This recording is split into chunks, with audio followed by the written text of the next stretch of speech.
Jump scare! Jump scare! Jump scare! Hi guys! What's up? Happy Tuesday? Tuesday stream? Tuesday stream? What? Since when do we stream on Tuesday? So, the stream was originally going to be on Wednesday. It was going to be tomorrow.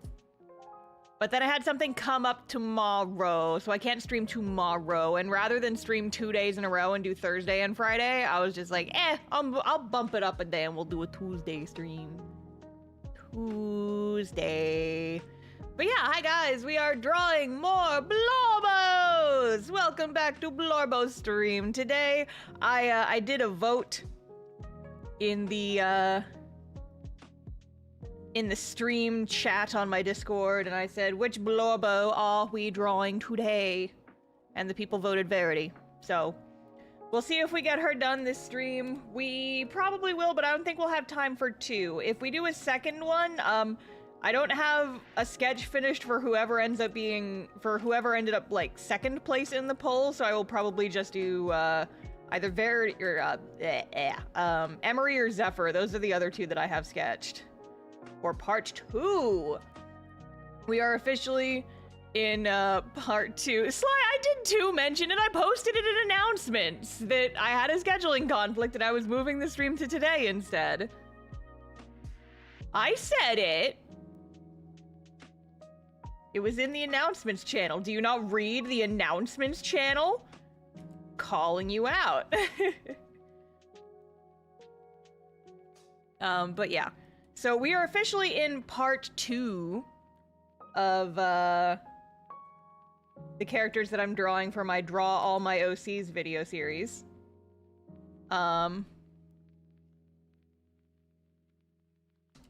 Because I've officially finished all the art for part 1, and so part 2 is just like basically the D&D Blorbos.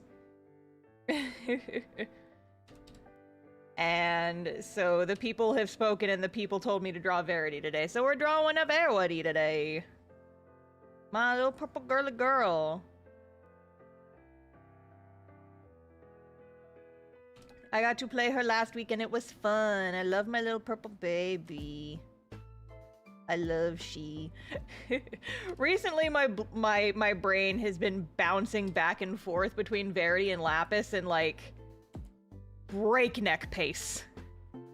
Breakneck pacing. Because it's just like one day I'll be having Lapis thoughts and then like four minutes later I'm like, wait, Verity thing. It's like, oh man. We're having fun and the brain is just so full of Blorbos and I want to talk about all of them, which is why I'm doing this video in the first place. But I was working on the part 1 video today because I'm gonna try and get that done this week. But I'm waiting to hear back from the sponsor before I get too much deeper into it.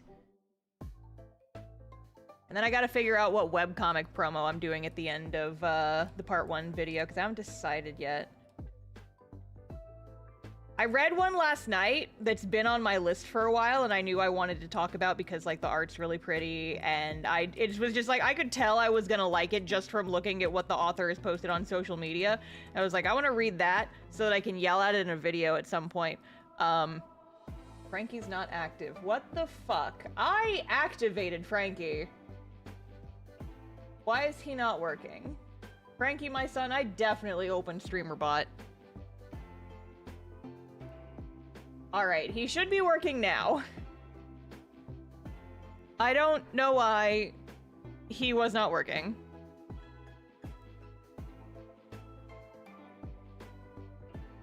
But yeah, there's FrankieBot doing his job. Am I working? Yeah, no, I have like I have a Stream Deck command that opens all my programs and the StreamerBot definitely opened, so I don't know why it got closed. Maybe I pressed a button wrong or something, I don't know. Anyway, what was I talking about? Oh yeah, so I found a new webcomic. It was like, it had been on my want to read list for a while, and I was just like, I had a couple hours to spare last night, so I went and read through it, and I'm like, oh, I love this. This will make a good promo for my December slot. Because I was like, dang it, but that means I still have to figure out this month's. Ah, beans. What's the webcomic? It's called, I'm gonna butcher this pronunciation probably, but it's called a Kochab. No, I can't spell it. I'll type it in chat. It just recently finished, and I follow the artist on social media, which is how I heard about it. But it's very pretty. It's extremely pretty. I sat and like read the whole thing in one session, and I'm like, this would be good for a December promo, because it's very much like based around like snow and like winter, and I was like, this would be good for a wintertime promo slot. But that means I still gotta figure out what I'm gonna do for my October and November video. Fuck! So, I have an idea for one that I could do, but I need to go back and reread it. I've been making a habit of, like, rereading all the webcomics before I do promos for them, so that I can, you know, write my synopses and stuff, and it's one that I've fallen behind on. So I gotta catch back up.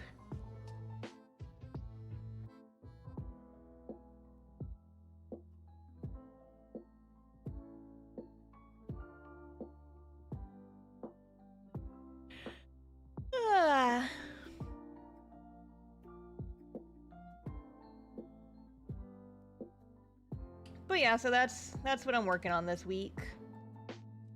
Gonna try and finish the part 1 of my OCs video this week. I got a lot of shorts to write. Because not only do I have to do the shorts for the October Mail Club, which, if you guys missed it, by the way, the post for the October Mail Club is up, and we also announced the winners of the Halloween costume contest, so you can check those out on Patreon. If one of the mods could do the Patreon command. I don't know why my shill button isn't working. Great. Super duper cool. But yeah, I posted on Patreon, we have new art for the October Mail Club, and it features artwork, or costume designs done by the winners of the Halloween costume contest. So if you haven't checked those out yet, go check it out. I think Sanity Circus gives good October vibes. I saw it in your recommended comics on the webcomic site. Yeah, so the thing with Sanity Circus, I had considered this one, but that one's on hiatus / has been discontinued. And so I've kind of been ooching away. I've been avoiding doing comics that are on hiatus. Like last month, for my favorite tropes video, I was so close. I almost did Daughter of the Lilies instead. And the only thing that stopped me was the fact that the comic is still on hiatus. And I was like, if it was not on hiatus, that would have been a no-brainer for the favorite tropes video, because it's got like a character with a secret identity as the main character. It's got all this cool fantasy magic stuff. It's got like secrets and shit. It's got a bunch of my favorite tropes in there. Would have been a no-brainer. But I was like, but it's still on hiatus. Damn it. And so I ended up picking a different one instead. And I will do that one another time.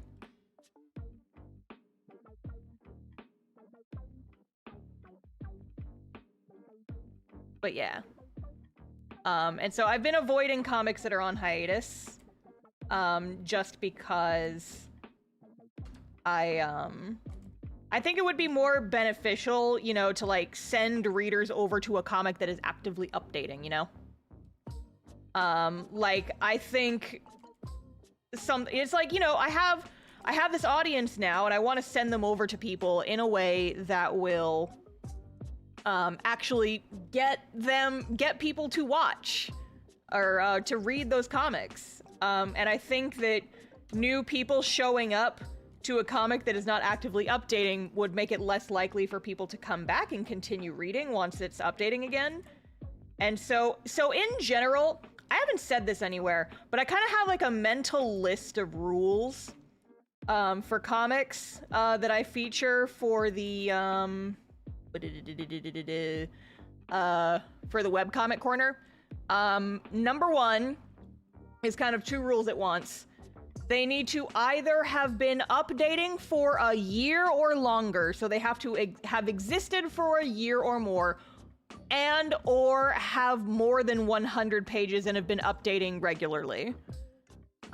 Because I feel like if it's younger than 100 pages or regular updates for 1 year, if you're still that early in your webcomic journey, there's a good chance that you maybe, like, haven't quite found your rhythm yet, or it's still, like, you know, maybe potentially likely that you might end up dropping it. I feel like once you get past the 1 year mark, you have a good idea if you like making comics and this is something you want to keep going. I think a lot of comics end before the first year because the creator just kind of, like, loses interest. And, you know, I don't want to... saying it like that sounds snobby. It was like, I don't want to waste my time on a comic that's just going to end. That's not what I mean. But it's like, you know, I want to give attention to comics that are actively updating and are going to stay that way, you know? Make sure that the artist and the author is really committed to it. And then my other rule is it needs to be actively updating when my video will go live. Or, like, will be returning from hiatus very soon, so that when people go to read it, they will more likely, like, see, oh, it's updating now, and they'll come back when new pages drop. So those are kind of my rules. The other rule is I don't take money for it. It is purely, these are comics that Star likes. And, it's not a sponsored thing, and it will never be a sponsored thing because I don't play that game. I want this, if I'm going to recommend a comic to my audience, I want it to be one that I genuinely like and that I would genuinely want to recommend to somebody. You know?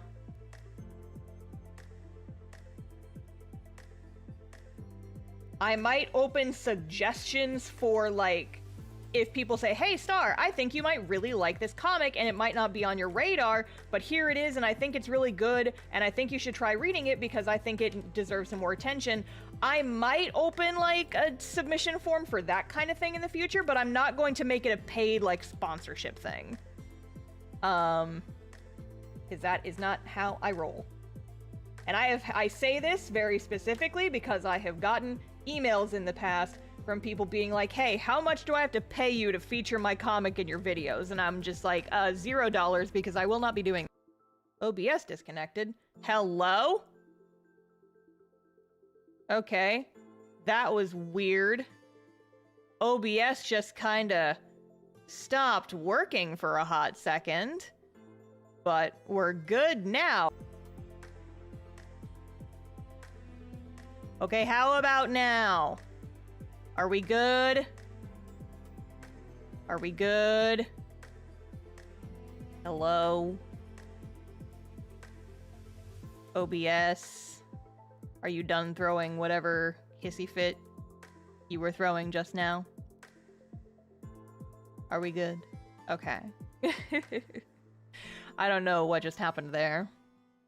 I think I might need to update OBS or something, because it just randomly said, hey, OBS is just, like, completely disconnected. And I'm like, well, why?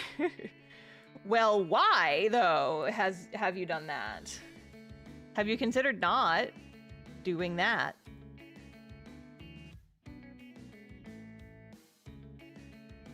Anyway, I don't remember what I was talking about. Thanks for you threw off my groove, OBS. Thanks.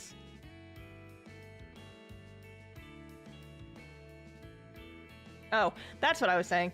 Yeah, so, like, I might, open submissions for, not for, like, specific, I will submit this comic and then it will definitely 100% end up in a video, type of submissions, but more, hello, Star, I think this is a comic worthy of your attention and you should consider putting it on your list, and then I will check it over, I will look it over, and if I like it, if it passes the muster, then perhaps I will make a thing about it eventually. But I have a decently sized list of comics I want to do already, and so that is not a high priority for me right now. My one problem is I don't read a lot of webcomics right now, and a lot of the ones I do read are on hiatus right now. And I'm just like, that first rule's coming to bite me in the butt. Gee dang it. Yeah, you threw me off my groove. But yeah, so I have a couple of ideas for ones that I could do for this month that are kind of along the spooky season vibe. But I gotta go back and like reread, double check, do all that stuff. You know how it works. You know how it works.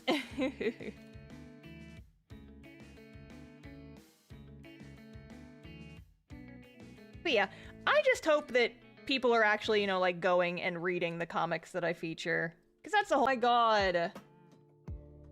Jesus Christ, OBS, what are you doing? What are you doing?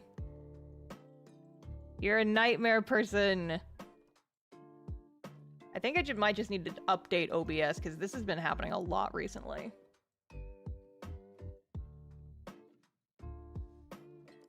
And you know, like, I do the frickin' internet speed test every time something stupid happens that like throws off a stream. I go and I check my internet speed and said, hey, you have got blazing fast internet. You should be able to stream from like multiple computers and stuff. And I'm like, okay, sure. Act like it then. Ugh. Frustrating.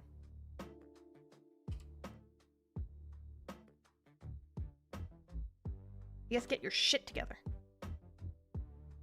Yeah, whenever I try and stream on a day that's not my usual day, OBS throws a hissy fit.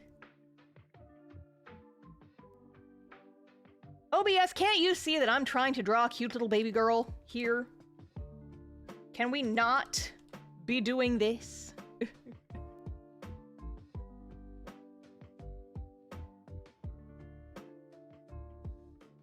Look at my precious. Look at my little baby. Well, speaking of little baby, Milo. Oh, Milo, did you find your toy and you're dragging it over here while screaming? You find your toy and now you're dragging it over here while screaming. Yes, she is. Anybody else have cats that just, like, find a toy and then walk around the house with that toy in their mouth, just screaming bloody murder? That's Milo. That's Milo. That is 100% a Milo move right there.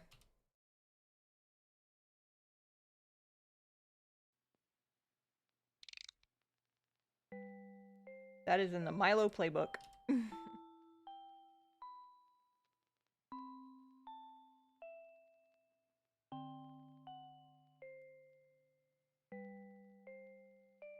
Mm-hmm.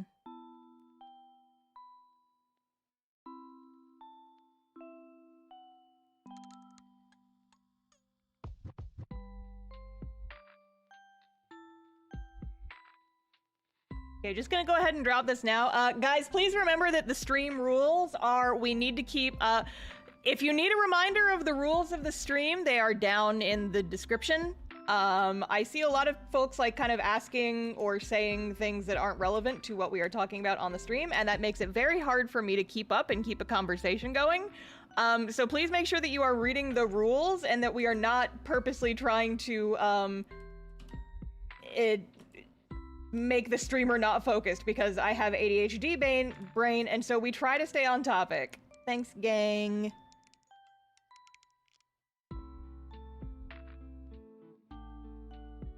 We're here to have a nice, fun conversation, but please remember to stay on topic. Thank you. Peace signs.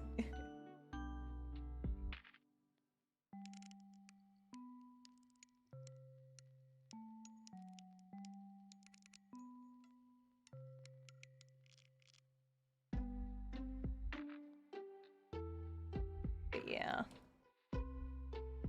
We are just vibing, drawing a baby. I'm so sad, you guys. I'm so desperately sad. We're not playing D&D this week. I'm so sad. I'm so sad about it, because like 3 of our players are gonna be like either out of town or busy. And so, you know, there's 5 of us.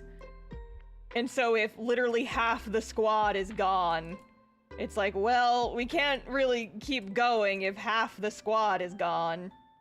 So we're not playing this week. This is a Lapis week. And so we're just not playing this week, and I'm so desperately sad. What am I supposed to do with myself? Probably just work more. Ugh. How'd your little convention go? Oh yeah, I should talk about that. I was at a con this past weekend, if you guys did not know. I did a little bitty library con in Pflugerville, Texas, which is basically like a suburb north of Austin, northeast-ish. But yeah, it went fine. It's such like a little con. I wasn't expecting very much. But you know, I had a good time, made a couple $100. It was good. I was on a panel with a couple other webcomic artists I had never met. And we basically we did a sketch off, which was basically just, they put us all on a stage. Well, stage, it was like the front of a room in the library.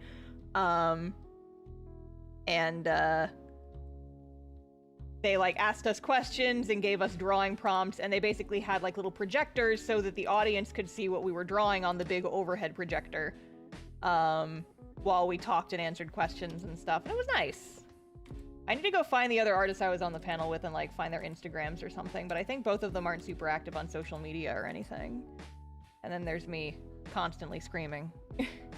No, we won't get a Dave update. No, I'm sorry, no Dave updates next week because we're not playing, and I'm so sad. I'm so sad just because I've been having so many thoughts about that campaign recently. Like I said, I've been gyrating back and forth very quickly between Lapis thoughts and Verity thoughts. I do also get Emery thoughts, but she's been kind of on the back burner recently.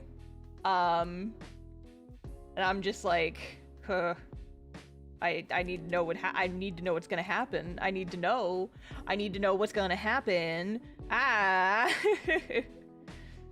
But I'm not gonna know what's gonna happen because we're not playing this week.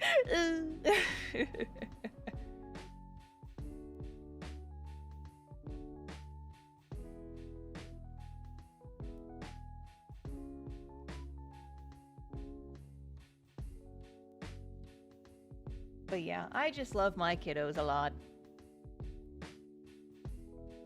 Oh, that's another thing I should talk about.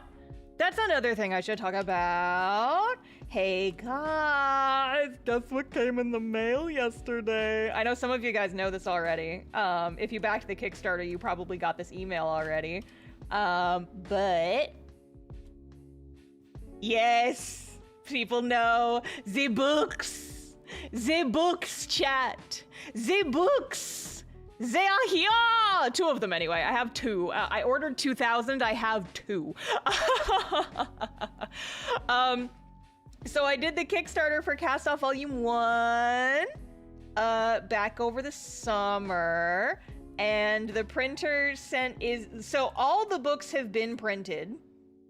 And so the printer grabbed a couple of sample copies for me and mailed them to me, and those arrived at my house yesterday, and they look so good, and I'm so excited. There's a couple of little things. There's just a couple of teeny tiny itsy bitsy little things, but it's too late to change them at this point because all 2,000 books have already been printed. The reason they sent me sample copies was mostly to catch just any glaring manufacturing issues. And there's a couple of little things that I wish I had noticed or changed. But honestly, they're small enough and negligible enough. I'm it's fine. I'll fix it on the next printing and it'll be fine. It's fine. But yeah, and so I told my printer, I was go ahead and send the rest of them over. And so apparently in China right now, folks are on holiday, and so they're not going to be shipping stuff out until next week. But next week, we shall have, books will be put in the mail, and it will take some time because in order to keep shipping really cheap, they're being sent via boat mail, which takes a long time. But, you know, hopefully mid to late November is the estimate of when they will be arriving at my home, and hopefully by then I will have everything else that I need already ready to go. And then I can start shipping them out. And my goal is to have all of the books shipped out by the end of the year. And my post office is going to love that I am shipping out like 1,000 packages right around Christmas time. They're going to love that. But it'll be fine because I know how to make scan sheets for them now, so hopefully they will hate me slightly less than they did last year. Yippee. So here's a story for you guys. If you are, for example, you know, just hypothetically, right, like a small business owner, someone who has to ship things out on a fairly regular basis, and especially if you are shipping out large numbers of things on a fairly regular basis, when you are buying postage labels on the internet, there is a thing you can do where you can print out like this one sheet that has a single barcode, and that single barcode will have all the shipping information for all of the packages contained in that shipment. And so what that means is that then the post office worker, instead of having to scan every single package one by one, they can just scan that master barcode and it will automatically scan all of those packages, and it will save them hours of time, essentially. Hours of time that they would have otherwise had to have spent scanning every single one of your like 200 plus packages all at once. You know, hypothetically. But here's the thing, gang. I remember last year, hypothetically, when How to Webcomic was shipping, hypothetically, that I went into the post office to warn them, hey, I'm gonna be like shipping somewhere in the area of like 1,500 books in the next couple of weeks. What's the easiest way for me to do that so that I do not swamp you guys with stuff and make you all miserable? And I remember I very specifically asked, I know that I can get these master barcodes made that will make things easier for you guys when you scan the packages in. You guys can use those, right? Hypothetically, you guys can use those, right? And the clerk I happened to talk to that fateful day, hypothetically, said, no, actually, we can't use those, because we'd still, even if you brought us like a master barcode, we'd still have to scan them all individually anyway. And I said, oh, that seems strange. But okay, small town post office has different rules, I guess. That's interesting. That's kind of a bummer because it's gonna take you guys a long time to scan all of these, but it's fine. I will trust what this person tells me, and I will simply go along with my hypothetical day. So I packaged and shipped about roughly 1,600 books over the course of like 3 weeks. And about 2/3 of the way through that process, a different clerk asked me, hey, have you ever heard of one of these master barcode things? They're really handy, and it would save a lot of time, hypothetically, if you were able to print one of these out so that I don't have to scan every single one of these individually. And I, hypothetically, shrank backwards and said, I asked one of the clerks here, before I even started this process, I asked if you guys could use master barcodes, and they said no. And that's the reason I am fully capable of doing that. But I didn't, specifically because someone told me that you guys would have to scan them all individually anyway, and so it wasn't gonna be worth my time to do that sort of thing. And this man, who had already at this point scanned like 1,000 books for me over the course of the last 2 weeks, gets this chilled look on his face, like he has just seen the Grim Reaper. And he was just like, who told you that? Who told you that? And the person who I talked to the first time was at at the booth immediately next to me. I was standing about 3 feet from her, and I just kind of like nervously glanced in their direction. I was like, I don't want to get anyone in trouble. Hypothetically, yes, hypothetically. And they were like, and he said, so he's like, it was so-and-so, wasn't it? And I was like, maybe it was not so-and-so. It was a different person, because the person he named, like, wasn't on duty that day or something. And then, I wander, and so then I was like, anyway, I'm gonna go get the rest of my books out of the car now. I'll be back inside in like 5 minutes. And he was like, okay. And I have a feeling that the person may have spilled the beans after I walked out, because usually the guy I had been talking to was the one who had been helping me take the packages inside, but this time it was the girl, the one who told me, like, no, you can't make scan barcodes because we'd have to scan them all individually anyway. That time she was the one who came out and helped me with my packages, and I didn't say anything, but I definitely thought, you got in trouble just now, didn't you? You spilled the beans on yourself and you got trouble, and you got in trouble just now, didn't you? And that was like one of the last big shipments for How to Webcomic that I had to do too. And so like it didn't even matter that he was telling me that at this point, because like the deed has already been done, my guy. There's like, this is the last big box that I have to bring by here.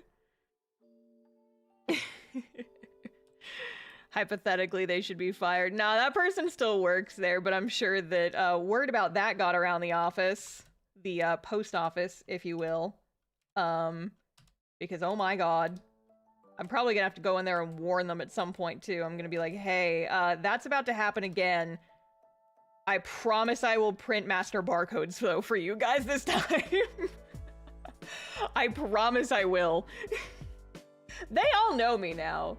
Like, all the people at my post office, they know me. They see me and it's on site and it's like, oh, it's... I don't know if they know my name. And so it's just like... But, like, they definitely know me. They see me come in with my little tub of packages, like, once or twice a week, and they're like, yup, there she is again. It's that girl with all the fucking books.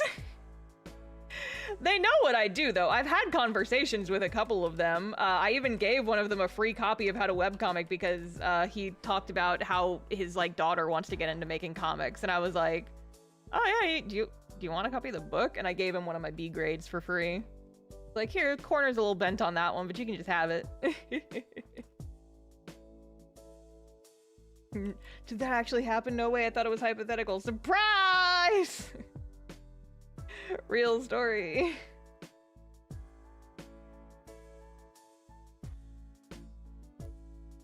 But yeah, so that's how that is how you become a cryptid at your local post office. Is you you ship 1,500 books in 3 weeks. And then the post office people know you, and they get mad at you sometimes when you drop off too much at once. You know, hypothetically.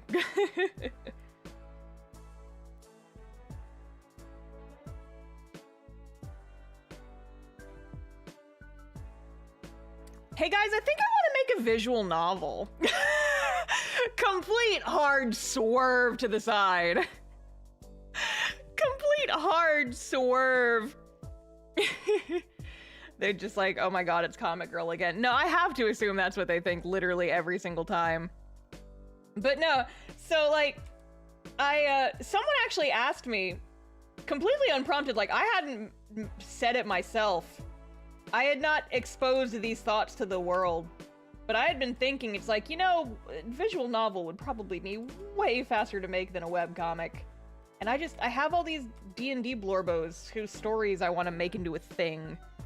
Yeah, sure, drive past my house real fast with your big loud engine, sure. Great, thanks. The main thing that had been stopping me, though, is, like, I'm not super into visual novels myself. I haven't really played that many. I think the last one I played was the Arcana, and that was way back. That was back when I was still living in Japan is when I was big into that. And so I was wondering, and so, like, you know, a person asked me, would you ever be interested in making Cast Off into a visual novel? Do you think that's a thing that you might want to do? And I said, well, probably not for Cast Off, because Cast Off's already a comic, and I like it being a comic, but I've been thinking about alternative methods of story delivery for future works, just because comics, I love comics, I adore comics. I have so much fun with comics, they take fucking forever. They take so fucking long. And so I was thinking, you know, like, it might be nice to do some of these stories as a visual novel, but then I was thinking, is it, because, you know, most, if not all, visual novels that I have played have, like, branching timelines, or, like, more involved stories, and I was like, would people get mad if I made a visual novel and there was, like, no branching story paths or anything? And for the most part, the answers I've gotten back have been yeah. Apparently there's, like, an entire subgenre called just kinetic novels, where there's no, like, choices or anything involved. You just play through the story as it is presented. And I'm like, I could do that. That would be reasonable. I could fuck with that. And so now I'm just kind of bouncing it around in my head. I'm thinking it might be cool to do, like, various D&D characters doing their, like, various stories and just kind of have them all take place in the same setting. And kind of, release them in installments type of thing. Because it's like, you know, game development is difficult. I don't know how I would get music for the thing. But I could draw sprites, and I could draw some background art. I could draw some little CGs. And that would be so much fucking faster than making, like, a whole webcomic. So that's potentially a future star activity. I would love to do, like, an anthology series where, like, each character, there's multiple character routes, and each character is, like, one of my D&D characters. I don't know how, if they would overlap at all, you know? You're giving us whiplash. See, this is why I say keep the chat on topic. Because if I just started answering random questions in the chat, that would be the entire stream, is just topic whiplash. This is why the stay on topic rule exists. Because I'm hideously ADHD. And we have to stay on topic or I will explode.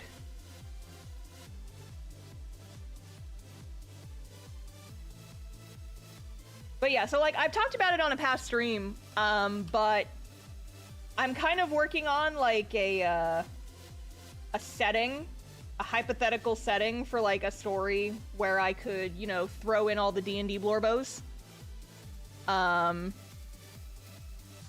That's not connected to D&D lore at all. It's, like, fully independent of D&D lore. And folks seemed really into it. It's still, like, in the very, very early brainstorming phases, like, stage right now. So, like, don't hold your breath or anything. This is very much just me musing. Oh, that could be fun. That could be a thing that's fun. But, you know, it's a thing that I've been bouncing around in my brainium for a while. And by a while, I mean, like, a couple days. Week at most. Trying to give my baby girl some chainmail. I don't know if it looks right. It'll look better once there's color. Kirby crackle, but it's chainmail. But yeah, so, like, I would love to do— Jared! Jared, he's done it again! Oh my goodness. Jared, thank you for the 50 gifted memberships.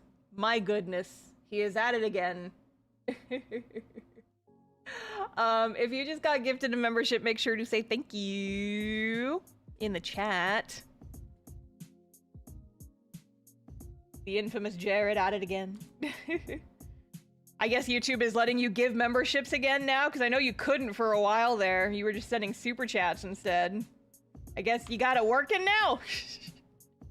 I take that as a sign that you got it working again. Oh boy. Thank you, Jared. I appreciate it as always. Oh, good golly. What was I talking about? I don't remember. Probably my D&D blorbos. That's what I'm always talking about. This girl will not shut up about her D&D characters.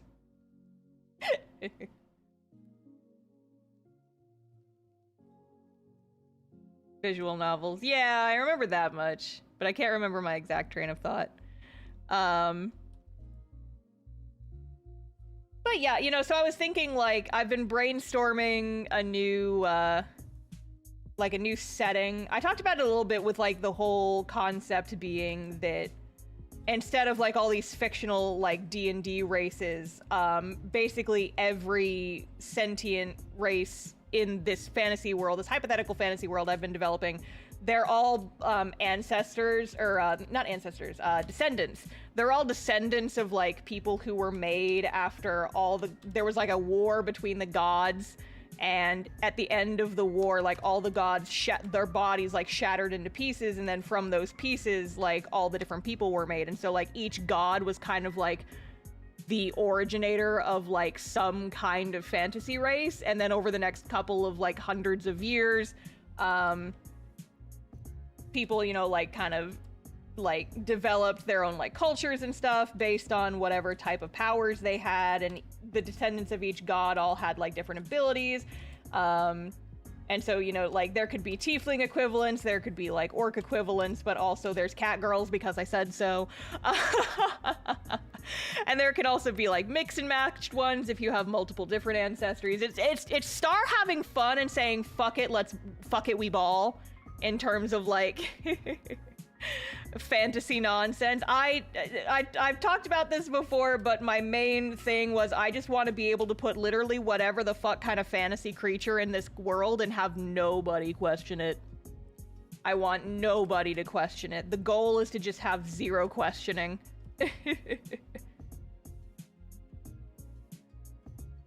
But there to, like, still be lore, you know? Because, like, Genshin Impact was kind of the example I was feeding off of, where, like, Genshin Impact gets away with pretty much whatever the hell they want. But as far as I know, they never really go into, like, why there are so many different, like, fantasy races, and they don't really name any of the different fantasy races that exist. Like, there's just cat and fox girls, but you never go into why there's cat and fox girls. And I find that interesting, and I would like to know that information, and they never tell me, and I'm grumpy about it. And this is not the first time that I have made world-building decisions based on other games frustrating me. In fact, it is quite a common thing with me that I take a piece of media that I enjoy but frustrates me, and then I take out that frustration when I am coming up with new stuff. I.e., the entire reason that Castoffs has, like, robots and tech at all in the story, and it's not just a straight fantasy, is entirely the fault of Fire Emblem Awakening. Because I was very into Fire Emblem Awakening, and in Fire Emblem Awakening they talk about how these wars have been raging for centuries and they're still just hitting each other with sticks. And I'm like, I remember, one of the few things I remember absorbing from my high school history classes was that, like, you know, it sucks, but a lot of our most important technology stems from being used in war, being used on the battlefield. Innovation comes from conflict, and that's how, like, a lot of really important inventions got made, is because they were made during war times under duress. And I thought that was really interesting, and then I look at Fire Emblem, a game that centers around, like, these fantasy wars, and they're still just hitting each other with sticks. And I'm like, I love you, Fire Emblem. I wish you had done more with this concept. And that is why Cast-Off is the way that it is. That is why there is technology in Cast-Off. That's part of the reason. The other reason is because I wanted Frankie to be in it, and Frankie's a robot, so I had to come up with reasons why robots would be in the story. I say plural. Frankie is the only one currently. But that was the other reason, is... the other effect that Fire Emblem had on the story is that originally Magic wasn't going to have, like, the little magic circles, but I saw them in Fire Emblem and I thought they looked cool, and I was like, okay, I'll put magic circles in the comic. They look cool in Fire Emblem, so I'll put them in my comic instead of just having magic be a thing that you just do. I will give them magic circles because it looks cool, because Fire Emblem taught me that it looks cool.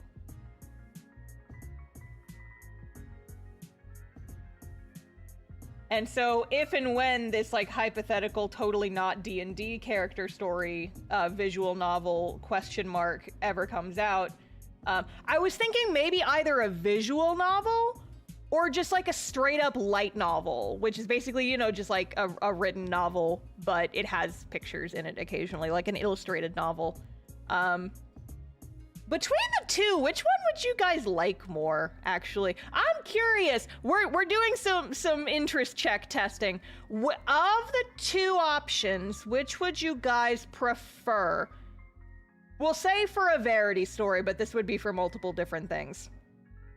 If I was to do a longer thing, would you guys prefer a visual novel that's released serially? Or a light novel, which is like I'd put them both online. They'd probably both be free or very cheap. Light novel, light novel, light novel, visual novel, visual novel. It's kind of a 50-50, honestly. I am seeing a 50-50 kind of. Huh. Here, can I make a poll really quick? Create a poll in seconds. That's what I want to do. I'm making a straw poll really quick.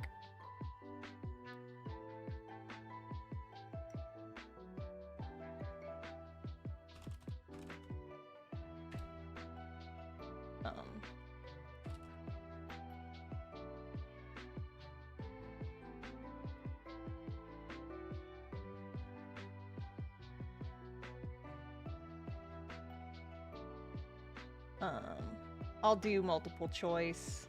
Just for fun. Create poll. Here. I'm dropping this link in the chat now.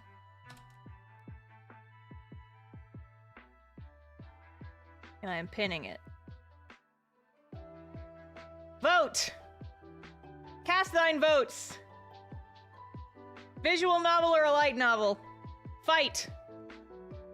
Fight! Fight! I don't know the difference. A visual novel's like a game. And a light novel is more like, it's a novel. It's written, it's prose. So it would just be something that you read. Okay, so far, oh wow, look at it go. Look at that poll go. Look at it go, they're fighting. So far, visual novel is about 60%. So it's about 60-30. But the light novel section is growing slightly as it goes. Here, if this helps sway the votes at all, a light novel will be even faster. A light novel would come out even sooner because it would require even less work than a visual novel. Visual novel requires me to learn coding. Heebie-jeebies.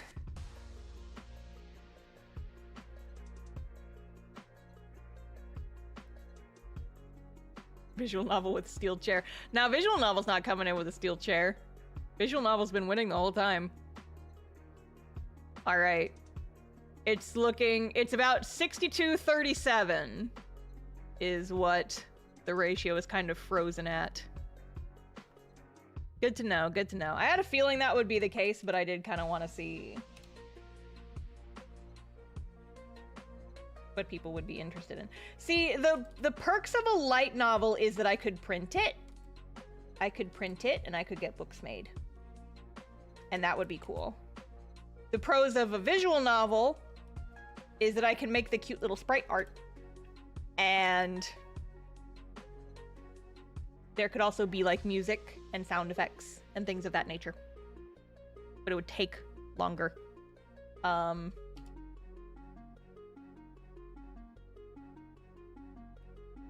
you also print a visual novel? No, a visual novel is a game. Not the same thing.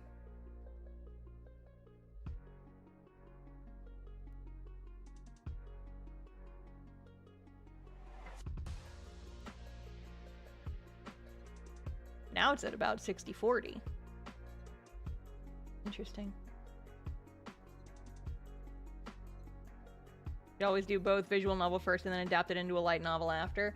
Yeah, I mean, my other thought was that I am kind of wanting to get back into doing, like, prose writing. And I thought that that might be a fun way to practice. But, you know, visual novel would be easier to write, I think, because, you know, I'm more used to writing things that are scripts. And it would be easier to do, like, character banter, which is my favorite. But it would also involve coding, and arguably a lot more work. I don't know. Again, this is not, like, the definite, this is going to be the form that it takes. Definitely 100%. This is just kind of me gauging what people are interested in, you know? You know? I just kind of wanted to see what the people were feeling. I do this a lot. I love just, like, making polls. Just to get an idea of what the audience is feeling, you know? What engine do you think you would use? Probably just RenP or something. That's the one that I've heard is really easy to use. My thing is, like, I don't know anything about game dev, but I watched a couple of tutorials on RenP and it does look really easy. You know, like, I'm sure it's still work and all, but I bet I could figure it out.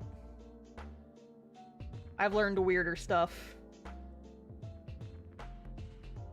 I taught myself Photoshop when I was 12 because my dad plopped me down in front of the computer and said, go. He saw me trying to color a scanned illustration in MS Paint, and I was having a real hard time. And he said, no. He just looked at me and he said, no. And he, like, scooted me over, and he opened up Photoshop instead, and he plopped me down in front of it and said, use that instead. Figure it out. And I was like, okay. And then I did, and I taught myself Photoshop. I'm not kidding either. That's literally how I learned digital art. My dad just opened Photoshop and said, go.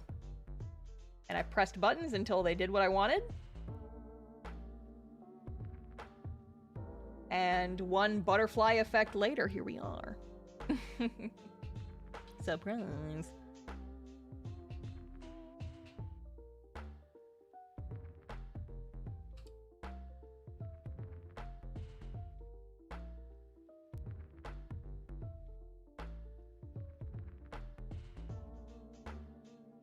But yeah, so what I'm kind of hypothetically thinking right now is work out the details of this new, like, setting that I'm thinking of, and then have all of the D&D Blorbo stories take place within that setting. And so it would be, like, a bunch of different stories, but they all take place in the same universe, and they may overlap slightly. But for the most part, they'd be separate and individual. It's like how Critical Role, you know, like, all the stories take place in the same world, but they're just, like, in different parts of the world, and you kind of, like, see, how, like, the other stories kind of affect each other. It'd be kind of like that. It's like an anthology, you know?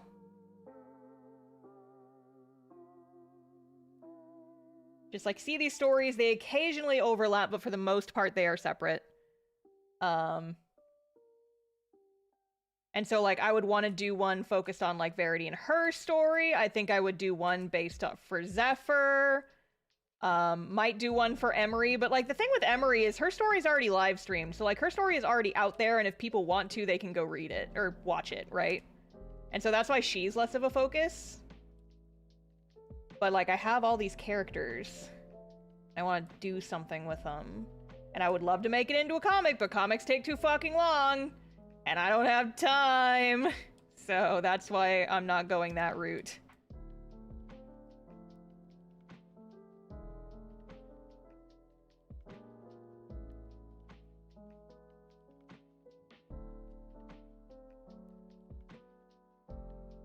I love it when different stories from within one thing overlap. It's my favorite thing. Well, then I guess this will be your favorite thing. This hypothetical thing that may or may not happen ever. It's just, you know, you get with friends and you do creative things together and eventually you start bouncing ideas off one another, you know? And then it's like whether or not it actually ever happens is dependent on a couple of different factors, but I sure would like it to exist. I think it would be neat.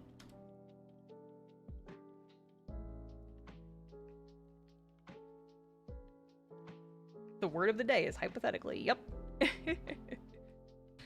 You know, hypothetically, if we had a word of the day, that would be it. Friends giving you brainworms, no way. Yeah, no, I know, right? It's not like I talked about on the last stream how literally one of my favorite things to do is just torture Jay with Blorbo thoughts. I'll like go take a walk and I'll come back and I will have spent that walk just like daydreaming potential things that like could, but probably never will happen within our D&D campaigns. And I'll like think about it. It's like, okay, in this hypothetical scenario, what would happen? And I just like spend my entire walk listening to music and thinking about it. And then when I get back on my walk, I just destroy his inbox with DMs. I'm just like, Jay, I thought about things. And I just fill our Discord DMs with them. And this happens extremely frequently. Like multiple times per week.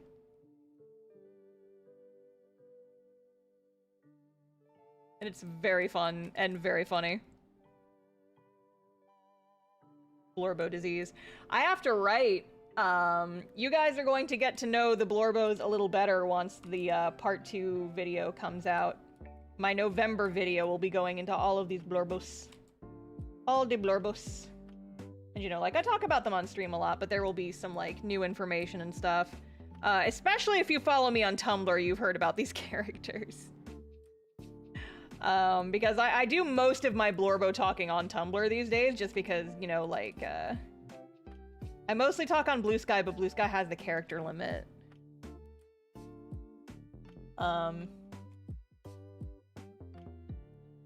And so I have most of my Blorbo posting is on Tumblr because I can just talk.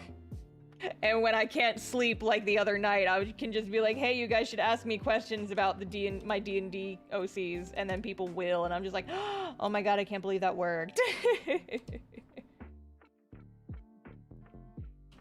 Were you guys ever on Tumblr and you would like reblog those ask memes where it was just like, hey, send me a number and I'll talk about XYZ thing? And you weren't very popular on Tumblr, but you still really wanted to talk. You wanted an excuse to talk about your characters or whatever. And so you would go on anonymous and you would send yourself asks. I did that. I've done that in the past. I have done that. I did that in college, back when I was a more active Tumblr user.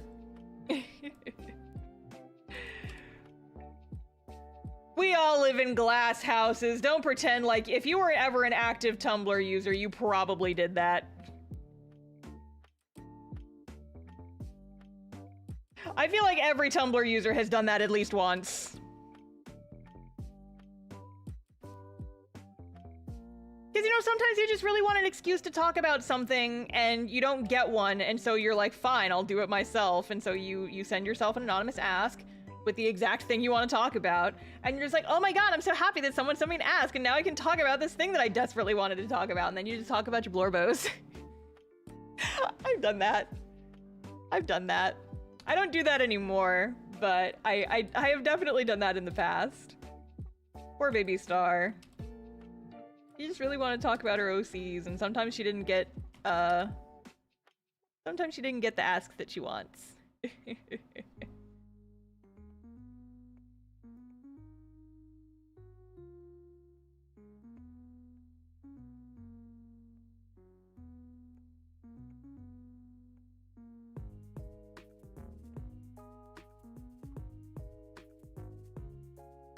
Recently, I've been realizing how cool it is that people online who I've never met and probably never will met care about the little characters that I come up with in my brain. And I'm not just talking about my cast-off characters, because, you know, like, the cast-off characters, it makes sense that people would be attached to them, because, like, they have a story, you know? They're part of my webcomic. And so if people want to know stuff about them, they can just read the comic. But I also have people who like my D&D characters and would consider themselves fans of my D&D characters. Characters who I play in private D&D games and they will never know the full story of. But I just draw them a lot, and people like those characters. And I just think that that is so freaking cool. Like, I'll give you guys an example. That's what I put it. I lost this thing, and I didn't lose it. I just forgot where I put it. I put it in my freaking inventory notebook somewhere. Where is it? I know it's in here. I'll find it later. But anyway, I got a present at this convention I was at over the weekend. I had a person come up to my booth and they were like, hey, I drew you some fan art. Can I give it to you? And I was like, yeah, sure. And you know, whenever that happens, I always expect that it's going to be cast-off fan art. But it wasn't. They drew me a little picture of Lapis and Dave. And I lost my shit. Because that's my baby. That's not even a baby who's like in my webcomic that people know about. That's a character who I basically have only talked about on stream. And it was so cute. And I set it on my booth in a place where I could stare at it, and I just stared at it. Because it was so cute. I die. I need to find it. It's in my pile of convention stuff, but I need to dig it out so I can put it in my binder. I have a binder of fan art that people bring me at conventions. I used to put it all on my bulletin boards, but now my bulletin boards are full.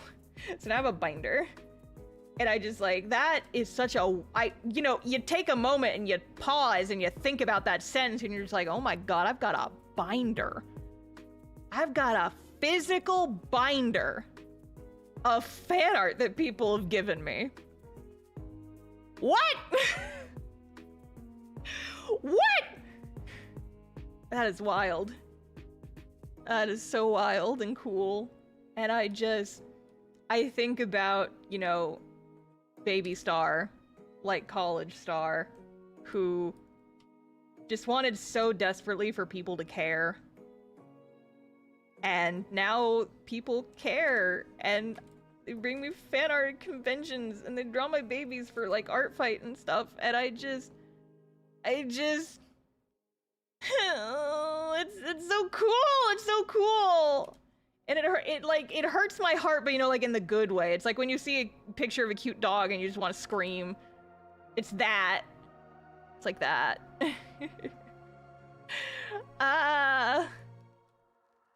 Because, you know, like, one of my main things was I just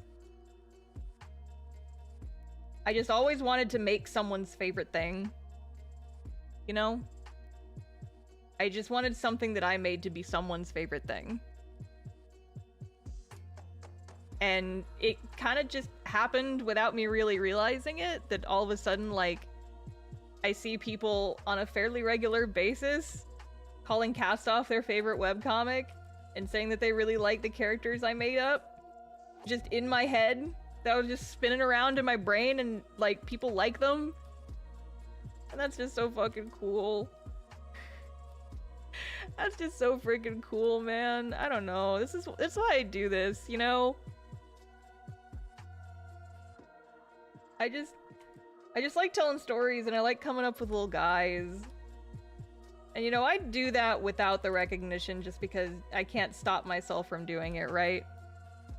But the fact that that means something to people who are not me is just, it's really cool. And there's people joining the stream now who are coming into, like, me getting emotional about the freaking random characters who live in my brain. And I just... Welcome to First Impressions. Welcome to my freaking live stream. I'm crying about my D&D characters indirectly. But it just kind of happened without me realizing it. And I don't know. I just think it's cool. And if you guys like my work, thank you. Like, genuinely, I mean it a lot.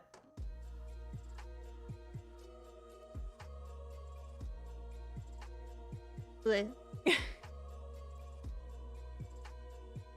obsessed with Cast Off for like 2 weeks and I've cried several times. Yes!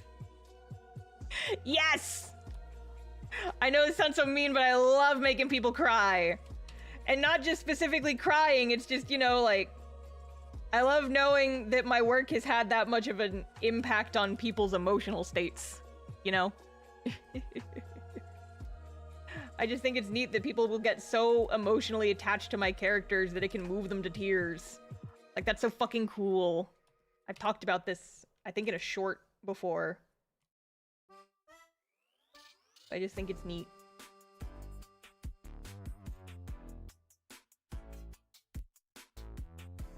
Star is the patron saint of Blorbos. That is a title that has been bequeathed to me. That is true. See, I should change my Discord name back to that. But my villain arc isn't over yet. And my villain arc will not be over until Discord answers my fucking support ticket. God damn it, Discord. How long could it possibly take to get to a support ticket to just transfer ownership of a Discord server? It's ridiculous.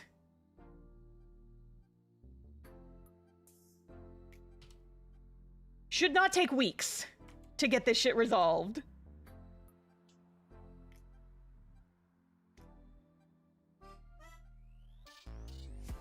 And so until that shit is resolved, I will stay in my villain arc. Because I would really, really like to be able to have admin access on my own fucking Discord server, please. That's still not done. No! It's not, because they keep fucking giving me the fucking runaround. I made a Discord ticket and I finally got through to somebody, and then they said, oh, well, if you want to do this, you have to use the email address associated with the new account. And I'm like, I already did, and they told me they couldn't do anything. Can you help me with this? It's like, can you go take that ticket? And they just never fucking responded to me. So I made a new ticket, like they said. I was like, hey, y'all kind of left me on red for like 2 months. And so when I made another ticket about this, I was told to make a new ticket under this email account. So I need you to do this for me. And that was several days ago, and they still have not gotten back to me. And I'm just like, I will burn down a building. I swear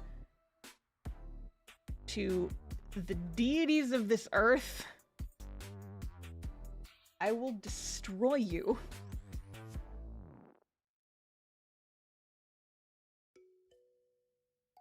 And now my throat hurts because I'm mad. Now my throat hurts because I'm mad. Rumph.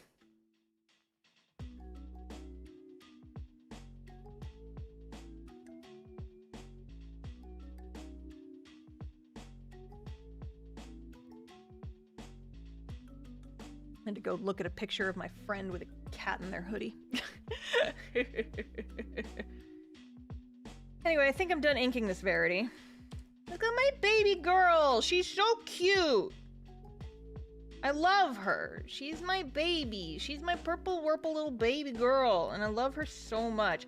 Literally, I feel like Verity is, for a combination of different reasons, one of the characters that I've made that I am probably the most obsessed with.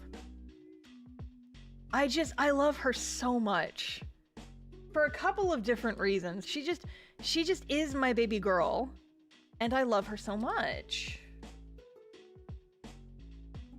I'm gonna try and give her a sword scabbard in foreshortening. It's not going to work terribly well.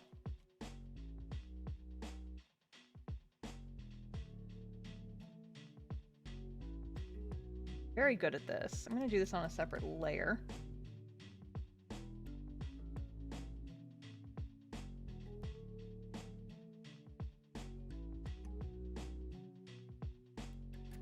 fucking angle is this sword going at? I'm a goddamn professional. And before Jay comes in here and yells at me about drawing swords wrong. Whatever. Whatever. He yelled at me about my stupid windows, and now he's gonna yell at me about my stupid sword drawing. Do what I want. Not even here right now.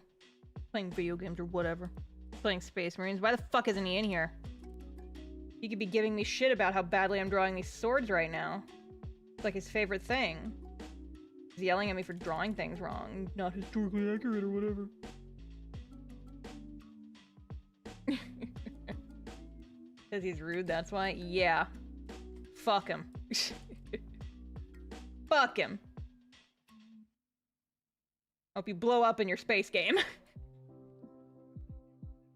I can message him if you really want me to. No, it's fine. If you do message him, you should just make it like, you should say something like really ominous and just make him confused and refuse to elaborate.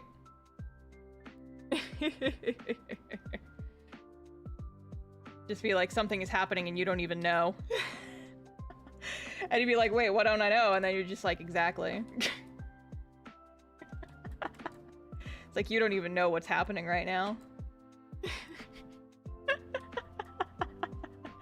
You don't even know what's happening. Something terrible is happening and you're not even there to witness it.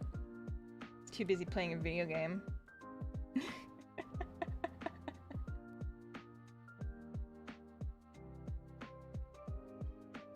And then he'd message me being like, why are people messaging me about this? And I'd be like, I don't know. I don't control them.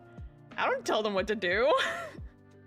They're just put, you don't even know, man. You don't even know. Oh, that'll get him. That'll get him. Oh, boy.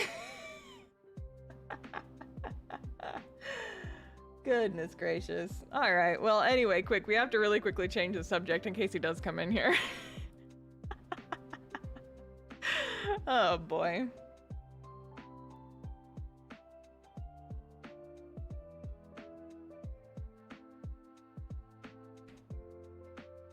Check your Tumblr after stream? Well, you said that, so I'm gonna go check it now. What did you do? Sly, I don't have a character named Xander. Who's that? I have a friend named Xander in real life. But I don't have a Blorbo named Xander. Who are you thinking of? I have Xavier, who's from my old webcomic who I drew a few weeks ago. I don't know this Xander character, though. Look at my baby girl! Isn't she cute? Isn't she cute? She's baby! She's perfect. My perfect little Blorbet. Little Blorbo.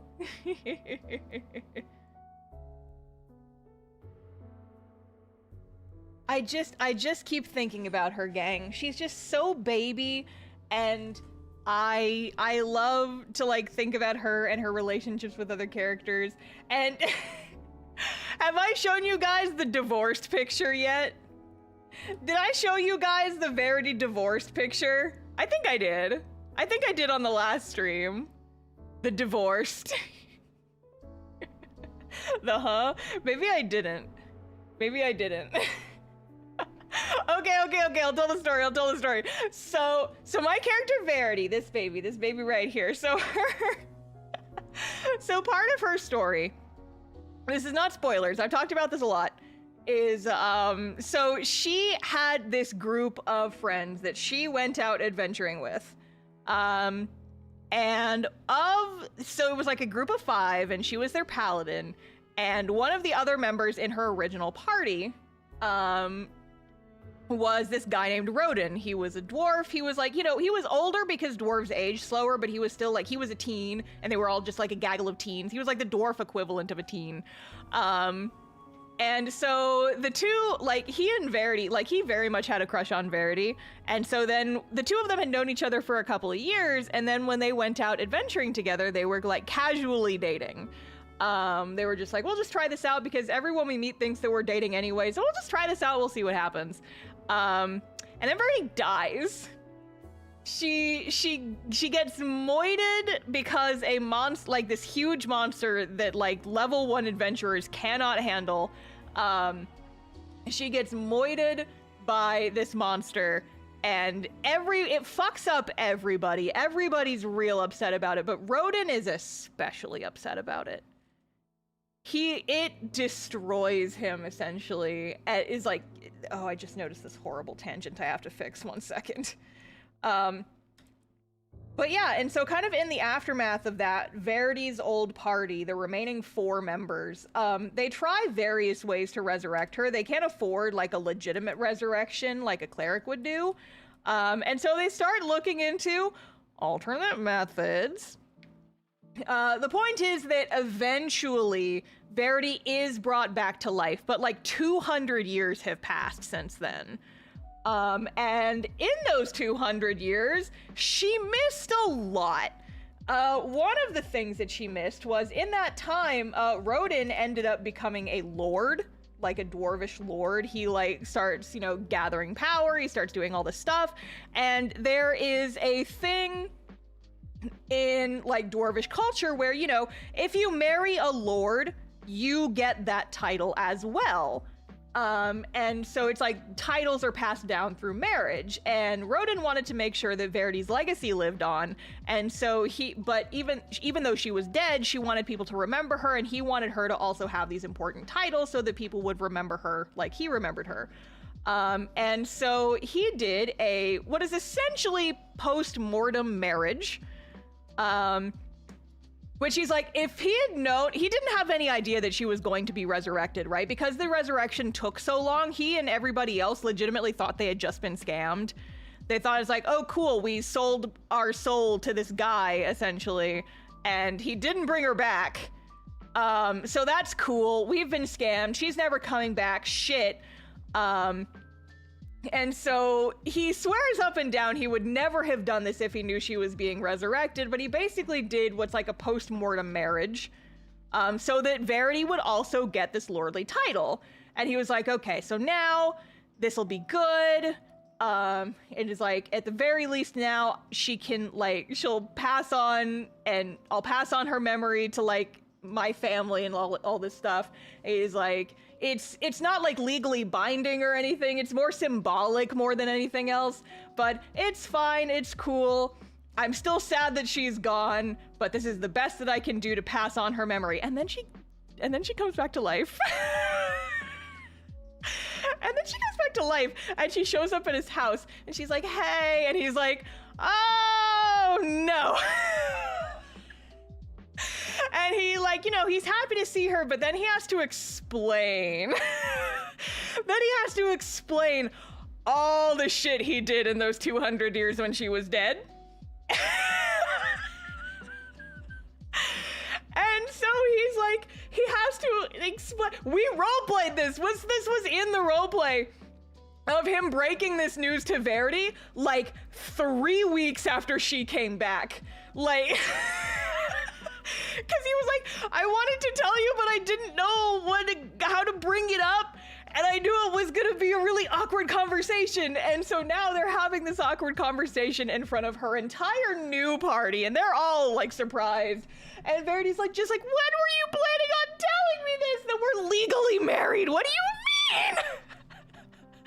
And he's like, oh, we could call it off. We could call it off. We could get it annulled. I swear I wouldn't have done it. It was just, oh, it was hilarious. It was so funny. And so now I wouldn't say that they're divorced. They got the marriage annulled, but they're kind of still together, because like they're just like, you know, marriage is too much, but we can like take a few steps backwards for this. And so, but now I'm just joking that they're divorced. Divorce arc. And so anyway, I drew, where is the image? Where is the divorced image? I drew this the other day. There it is. Your Honor, they're divorced. That's them.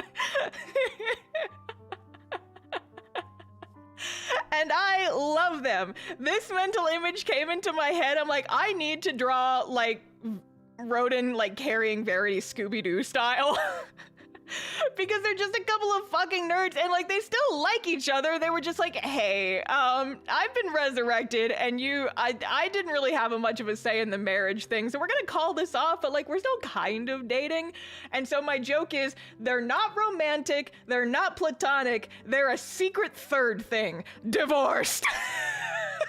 History will call them besties. And I love them so much, chat. I love them so much. They're so awkward.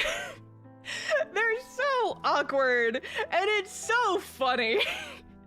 Because it's just like, I keep having this mental image now of like the two of them, like once they get to a point where they can laugh about it, they just make divorced jokes at each other. It's like all the jokes of like, the fucking, what's this fuck? Like Peter and Elias from, Magnus Archives, people kept making divorce jokes about them. He's like, I'm gonna marry you just so I divorce you again. And so it's so fucking funny. But like, I try to put them in those situations, and I think it's like, what would the divorce jokes look like? And then it's just like Verity saying something along the lines like, if he pisses her off in some way, she could just go like, I'm gonna marry you again just so I can divorce you again. And then Rodin just like looks at her all serious, is like, you'd marry me? And then she's just like, And then they just both are like, well, let's change the subject. It's just so fucking funny. Anyway, so now Verity's mission in life, she has a couple, but one of them is figuring how to like,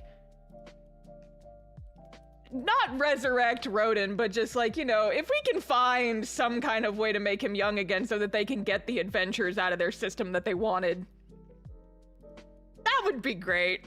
And she very much wants that. And so, you know, fingers crossed, we're hoping that will eventually be a thing.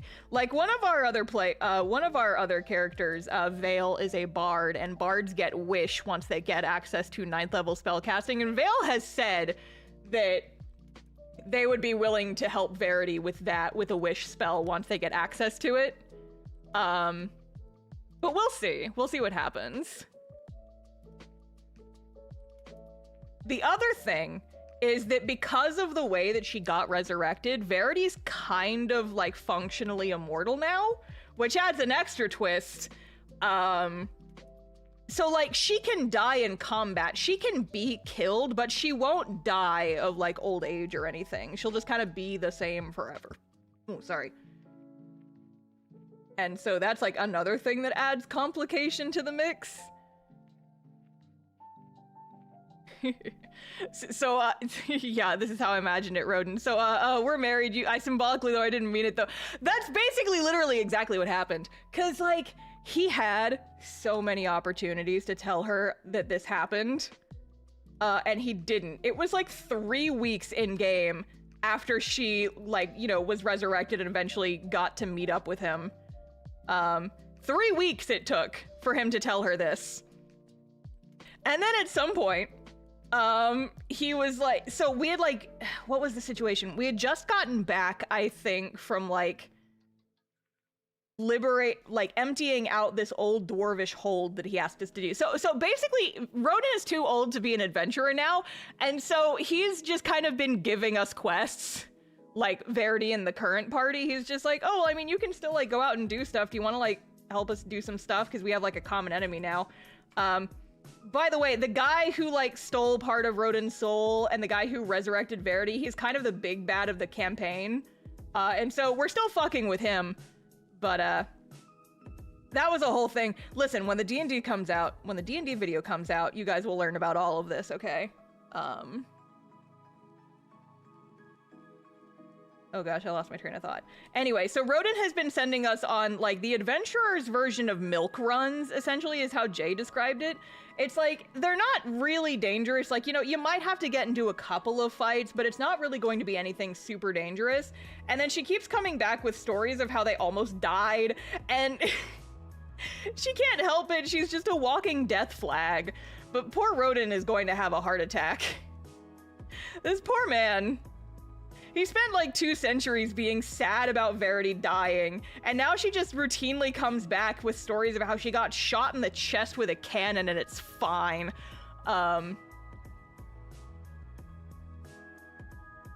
What was the topic? Oh yeah, so one of the things that we did was we had to go clear out this like old dwarvish hold that had been taken over a long time ago. And part of that was, you know, when Rodin sent us on that mission, he was like, oh yeah, it's an old empty hold. There shouldn't be anything in there. There was some things in there. There were fire giants in there. We almost died just getting into the door of that place. It was a whole situation. But then instead of having to fight the fire giants, our rogue, who is very savvy, managed to talk them into starting a small business with us.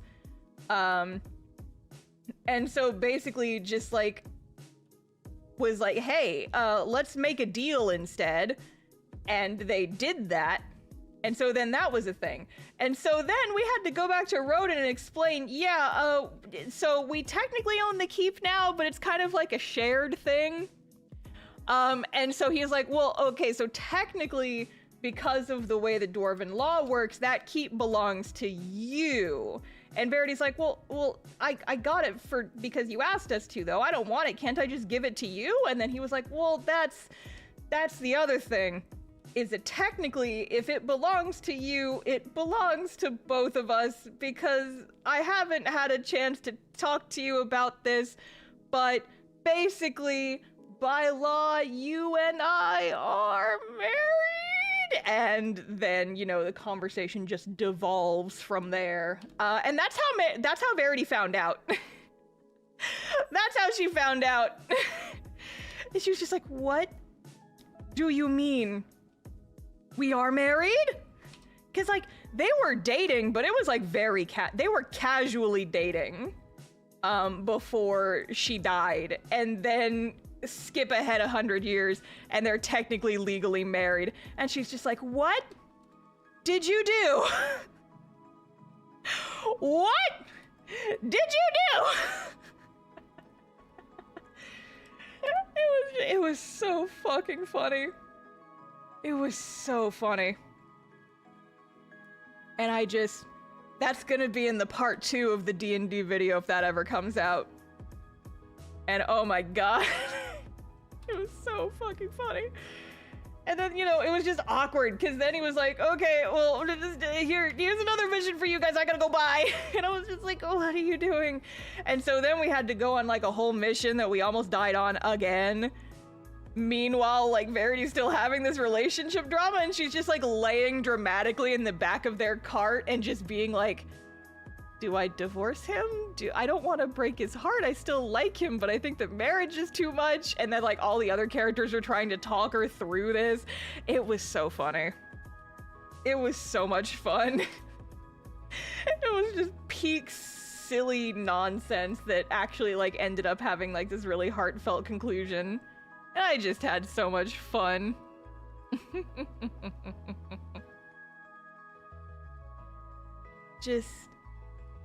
I love them so much.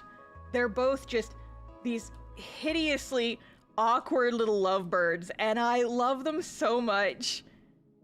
And they're just my special little guys, you guys. And I'm so normal about them. I'm so normal. And I forgot to do the little thingies down here. Shit. But no, I might draw that comic of just like, I'm gonna marry you again just so I can divorce you again. And then Rodin being like, you'd marry me? And then the two of them just stare at each other and just like blushing like hideously. And they're just like, anyway, subject change. Abrupt change of subject. He's like, wow, I think I hear another character calling me for something. I gotta go. They're so stupid cute. And I just have so much fun thinking about their interactions and their nonsense. They're so baby. They're so baby. He's literally like almost a 300-year-old man. They're baby. I love them.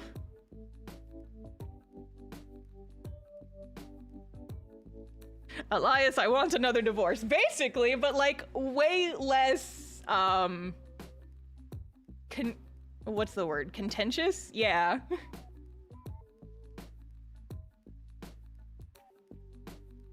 Listen, I'm allowed to have an old ass man be my special little guy, all right? It's fine. There's no rules to blorboing. There's no blorbo rules. I have fun here. We're just having fun. We're having fun in blorboing. And someday, eventually, we will find the fountain. We'll go on a quest to find the Fountain of Youth, and then we will make Roden young again so he can come out on adventures, and they will just be like these two immortal paladins just running around doing shit. And it'll be cool, and it'll be fun, and it's happening. And I'm gonna make it happen, goddammit. Even if Jay won't give it to me, I can write fan fiction. I will write fan fiction of these beloved blorbies. My loves.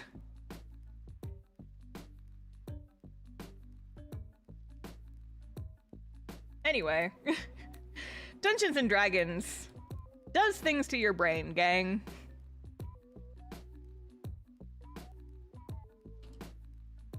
I love them so much.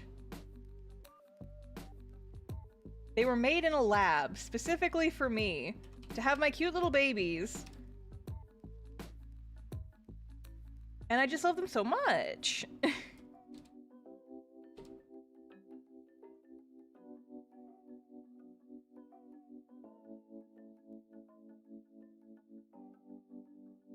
Okay, these browns are not it.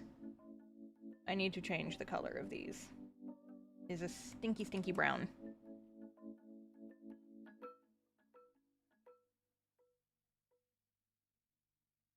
Yes! There we go. That's what I'm fucking talking about. Kind of like gray. Like a cool gray. There we go. Look at my daughter. Look at my sweet little baby. She's so cute! Look at she's so cute! Oh, I love her. I love my baby. I love my little baby purple. I love my purple daughter.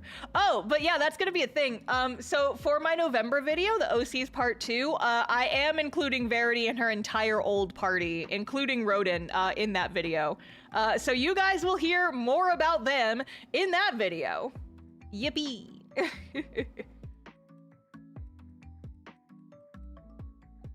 That will be a thing when the November video comes out. So I have Verity, and every member of her old party is also on the chopping block. So I will be drawing those sometime in the next couple of weeks.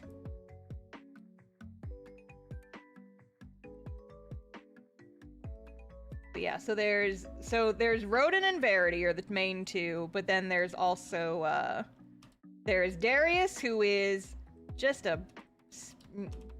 asshole wizard man, and I love him so much. He's the worst, and I love him so much. And then there is Mira, who is the group's fighter, and then there's Willow, who is the party bard, and I love those. I love them so much. I actually got to draw them over the weekend because they make a few like small appearances in the D&D video in the scene that I've been storyboarding. And I got really emotional about it because I love them. I love them so much, even though, you know, 3/4 of them are dead right now. Roden is... Yeah, because, like, that's another thing, you know, like, this was 200 years ago. All the other members of Verity's old party are dead. And so, you know, that's a bummer. But we're working on it. We're working on it.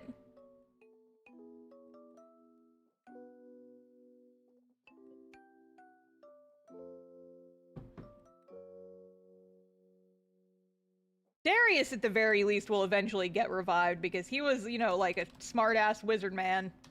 And he put contingencies in place that we are working on. But it is going to be a process.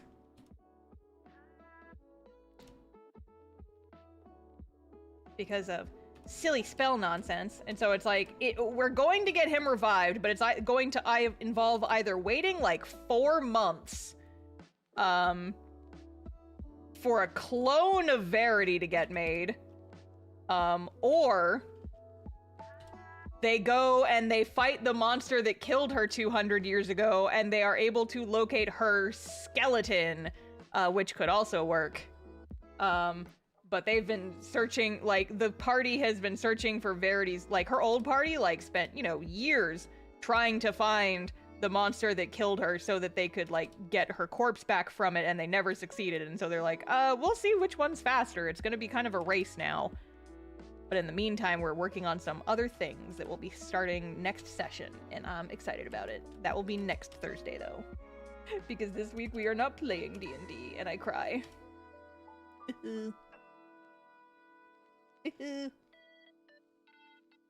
Being dead has a mild disadvantage. Yeah, he kind of lives in Verity's head right now is the thing.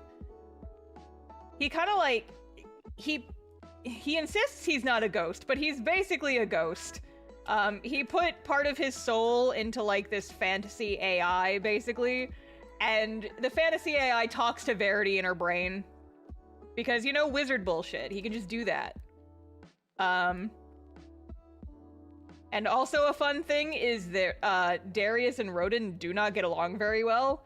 And so when the two of them are trying to have a conversation, it's Verity, like, acting as the go-between, and Darius is just, like, telling me stinky and I hate it. I'm like, I'm not doing that, Darius. No, I'm not gonna say that. It's very fun. So Verity has her own version of Dave, except he's named Darius. Yes and no. Also hijinks. Because, see, the thing is that Dave is stupid. That's the key difference. Dave is just mind-bendingly stupid. And Darius is very smart, but he's also a dick. I love him, though. He's an asshole, and I adore him. Because he's funny. I love all of them. My little blorbos. I love. Does Dave have a brain? I'm pretty sure he probably doesn't right now, because I mean, he's a skull. He's a vampire who's just bones. And he doesn't even have most of his bones. He's just a skull. So I don't think there's a brain in there, honestly, gang. I don't mean this as a slight on Dave, I mean it literally. There's nothing in there. Oh boy, I've been talking a lot this stream. My throat is killing me.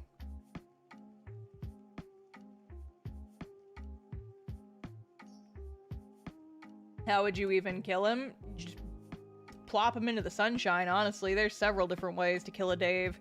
Dave has come very close to death several times in the last session alone.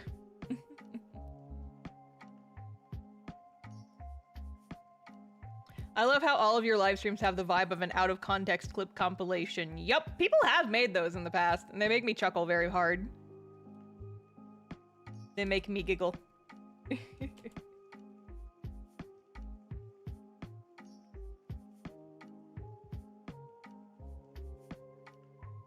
But yeah, like, honestly, Dave could just be stabbed and he would probably die. I mean, like, he'd eventually come back unless, you know, like, we chucked him in a river or just put him out in the sun. There's several ways to kill a Dave. Unfortunately, it would be extremely easy, which is why I am so worried about him. It's very simple to kill a Dave. Drive a stake through their heart, but I don't think he has one of those anymore, because he is just a skull. Does he bite? He sure wants to. He really does want to, but we're not letting him because we can't trust him to not turn people into vampires if he bites them, because he did apparently bite a large monster fantasy beaver. And turned it into a vampiric monster fantasy beaver. And so now none of us trust Dave to not turn whoever he bites into a vampire.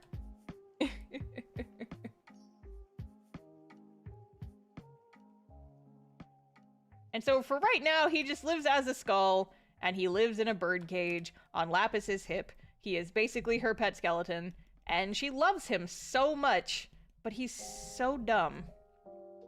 He is just so stupid.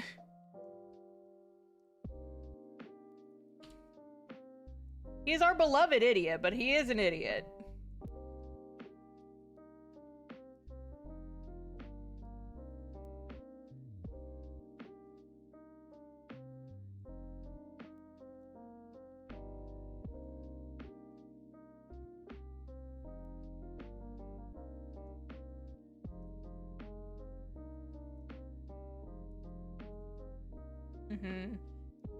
Is he just kind of stuck wherever he's plopped? He used to be. I talked about this on the last stream, but in our most recent session, Dave did get bitch slapped across the room for reasons we don't have to go into right now.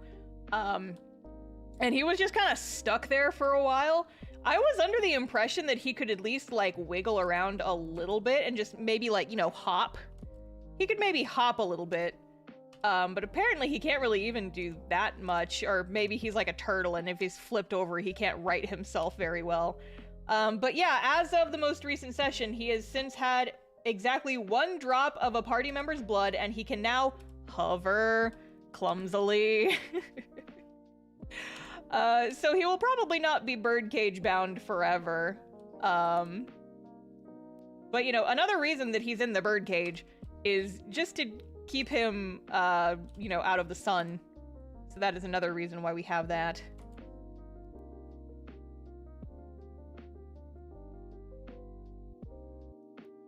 You need to have inertia to hop? He can just bounce. You guys are putting too much thought into this. He can just wiggle. He can just wiggle and bounce. And he hops off the floor. What do you mean he doesn't have anything to hop off of? He just bounces on the ground. Have you never seen like a little cartoon that doesn't have like arms or legs? I can't think of a specific character right now. But just a little guy who like hops around and floats. Just like a little head. It's adorable. Put this mental image in your brain. He just hops around.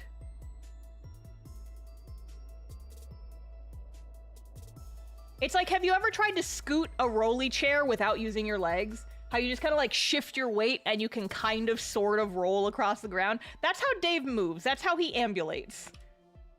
He just kind of like wiggles and moves into space.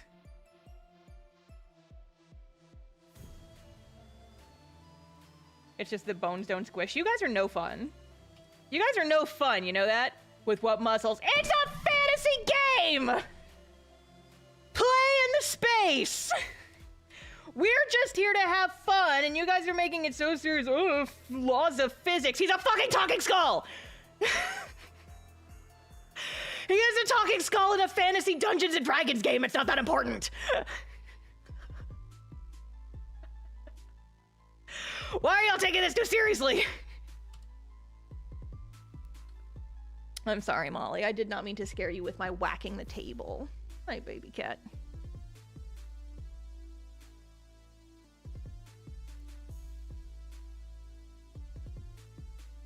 You guys made me whack the table and scared Molly. I'm blaming you all for this. For the peanut gallery. Yeah, eat your peanuts in silence. How about that?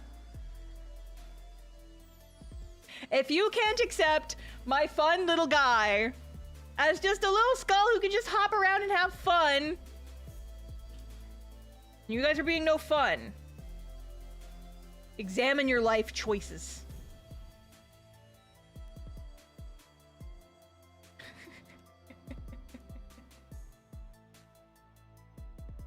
Fantasy doesn't always have to be logical. Exactly. I am a big fan of fuck it, it's fantasy. It's fantasy, there's magic, and I can do what I want. Also, I've kind of always imagined Dave as like a little squash and stretch cartoon. He's just a little cartoon skull in my head. And he like kind of bounces when he talks. And he's just a little guy. Like, I drew all those Daves the other day. He can just like kind of squash and stretch in my brain.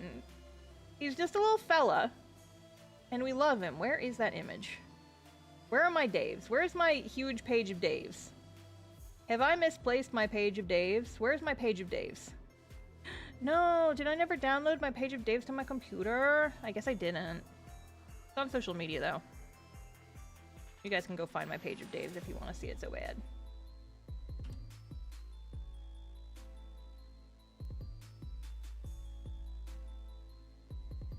The Dave page, yeah.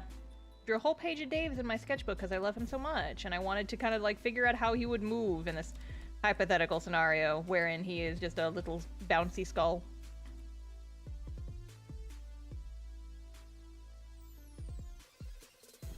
He's like a little Disney cartoon character. In my heart. He just bounces. Just a little guy. It's like you guys have never had an ounce of whimsy in your lives. Jiminy Christmas. I'll have you know that carpets can't fly. Shut the fuck up, it's a movie. We are having fun. Embrace the whimsy of it all. God. Sheesh. I'm not asking for much here. Suspension of disbelief for the sake of fun. Do you watch Disney movies and freak out about it? I was like, that totally wouldn't ever happen, actually. A cave just can't be like a creature. It's a mound of sand, actually. And that's not how it works. Shut up! Have whimsy! Have fun in your lives! My God!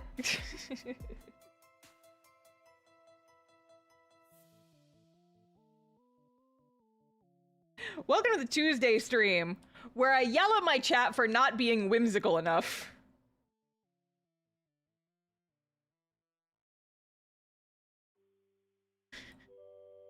I will have you know I have whimsy. Prove it! Prove it in my chat right now! By not pestering me about how Dave can't hop because he's a skull, he doesn't have any muscle. Shut up, he's a cartoon. He's a little cartoon skull. He's a cartoon vampire skull that's sentient. What the fuck? LOL, chat is stars Darius. No, you guys are being such Dariuses right now, seriously. This is exactly how he is. You guys are acting so Darius-coded today, honestly. You're being unwhimsical assholes.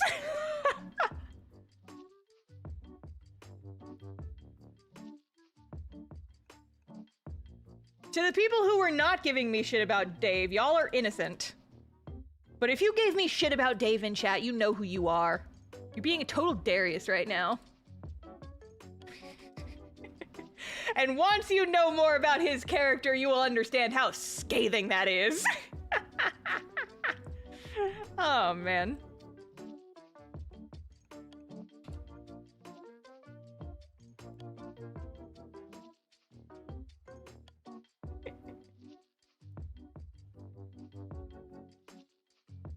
What did I just walk into? I'm yelling at chat because they have no whimsy and their souls are black holes of void emotions. Because they tend to accept a cute little talking skull into their lives. I'm here to spread the gospel of Dave. He's small and stupid. Just let him into your hearts and don't question it. It's fine, chat. Good golly.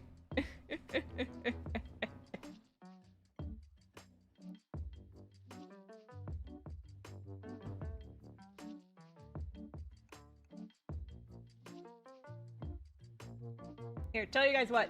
Unrelated, but I have to go take a little star break for a hot sec. I'll be right back. Don't go anywhere.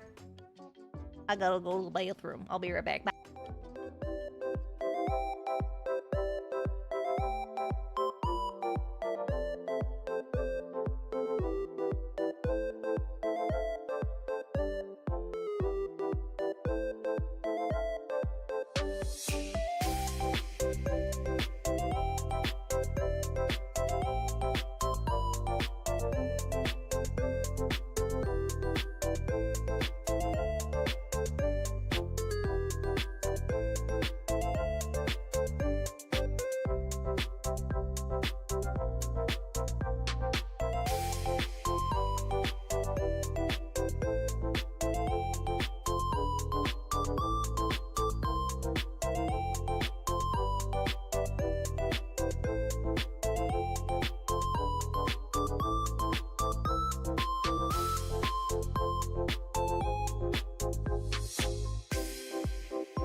Are y'all freaking gifting memberships while I'm in the bathroom? You thought you could sneak those memberships past me when I wasn't there? You sneakies! You sneakies! Habib and Jared, thank you guys each for the 5 gifted memberships. I appreciate it. Thank you, thank you. Oh my good golly. Good golly goodness. We're not getting 2 illustrations done tonight. We will be lucky if we finish this Verity tonight. Good golly.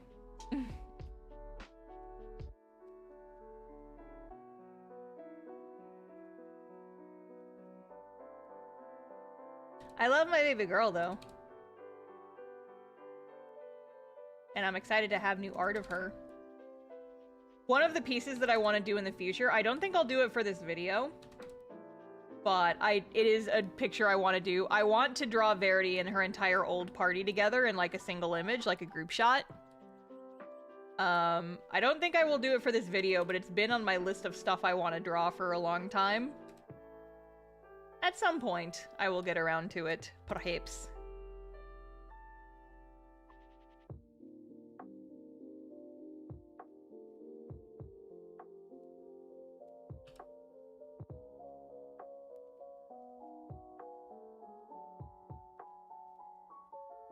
I just love them so much. And 3 out of 5 of them are dead. And Verity was dead for a long time and she's not anymore. And she just misses her friend so fucking bad.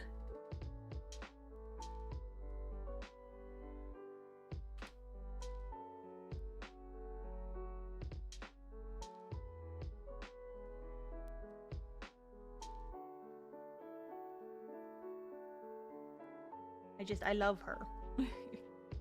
Like I said, Verity is probably, at least recently, one of the characters that I have been, like, the most obsessed with. Just because I just love her so much. I really love, like, the collaborative story we've got going on with her. I love, like, all her stuff. I am a known sad baby girl enjoyer. But also, she just loves her friends so much. And I'm like, girl, same. Girl, same. And I just... She's cute, and she's fun as hell to draw, and she's just my little baby girl. She's my baby. Oh! I should say this on stream, actually. Speaking of Verity, I haven't mentioned this on stream, but if you guys are interested... I have Verity acrylic standees, and they are back in stock now.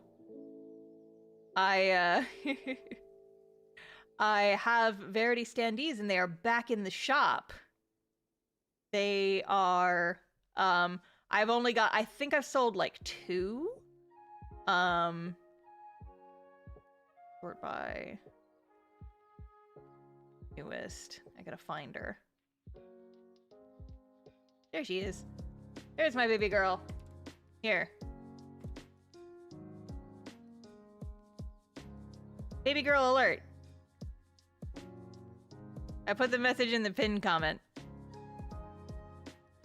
But yeah, so I've got some Verities in stock. No guarantee I will ever restock them after this. I only did because there was such a high demand for it. Like, the people were begging. Because, you know, originally I only got like 10 made. Because I mostly just wanted one for me, but my supplier has a minimum order quantity. It's like, they'll only let you order something if you order at least 10. And so I'm like, okay, I guess I gotta try and sell, like, 9 Verities. And so I did eventually, and I figured, okay, no more Verities. It's like, I sold out, she's all good. But then enough people were like, no, I want one. That I was like, okay, fine. I will bring her back one more time. And that's probably gonna be it, unless the D&D video, like, takes off in a major way once it comes out. But yeah, Verity standees. Little baby girl that you can have on your desk. She looks at you and judges your internet searches.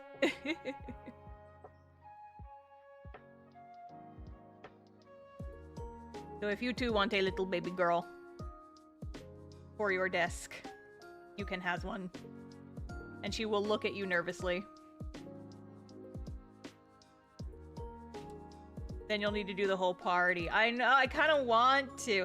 I don't know if I would do the entire party as standees, but I would love to do like a print or something.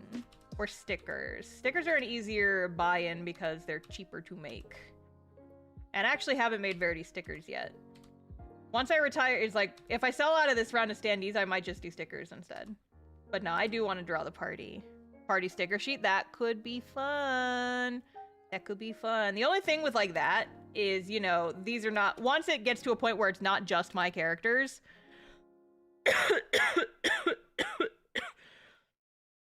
Once it gets to a point where it's not just my characters, then you gotta worry about like, oh, how are we gonna do like profit sharing for this? And all that jazz. Oh, who just bought a Verity? I just had the thingy go off on my phone. Who just bought a baby? I see you. The alert just went off on my phone. Oh, Jesus. Oh. I forgot I had my, that's my Tuesday alarm. That's my Tuesday alarm. I gotta take the trash out.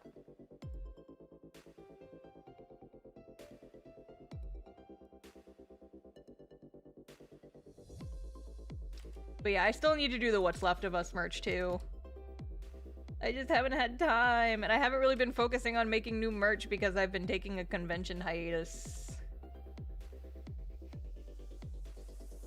I want to though. I have the sketches all done and everything. I just haven't finished them. And I also want to make I want to do like some more of my D&D characters as standees. I want to do a Lapis one. When you sell your baby to strangers, you get the notification. Yeah, I do. Who just bought another one? I just got another notification. I just gotta shill my shop on stream more often. I gotta shill more often. I got good shit on there and I just don't scream about it very much anymore. 'Twas me! Ah! Future Verity owner in the chat right there. Is this child trafficking? No. It's baby girl trafficking. Yes, the Verity owners. They are here in chat. Future owners of a small desktop Verity. Yes. I just shipped off a couple a few days ago. That's worse though. How is it worse? How is it worse?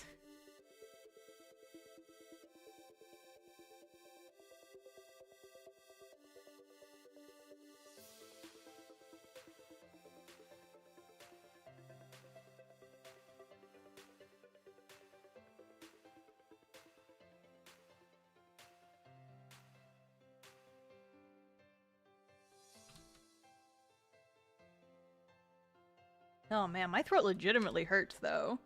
I haven't even done that much talking today. It's just, stream is just killing my voice today for some reason. Good golly, have I been that unhinged? Is Tuesday stream just cursed? With throat hurty? I don't even think I have any, like, throat drops.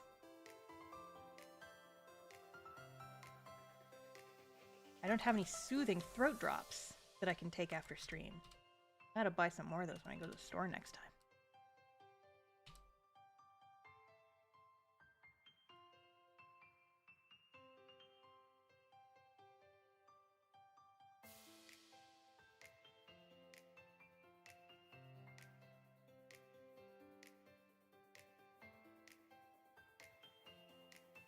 But yeah, I guess we're just gonna try and finish this Verity, because there is no way that I'm gonna be able to have time to start somebody else this stream.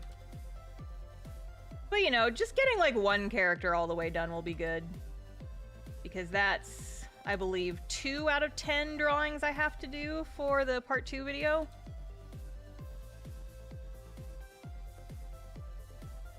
And we've got 3 babies sold, I assume. I assume that's a bigger order than the other ones. If you are on the stream, thank you. I just got the notification.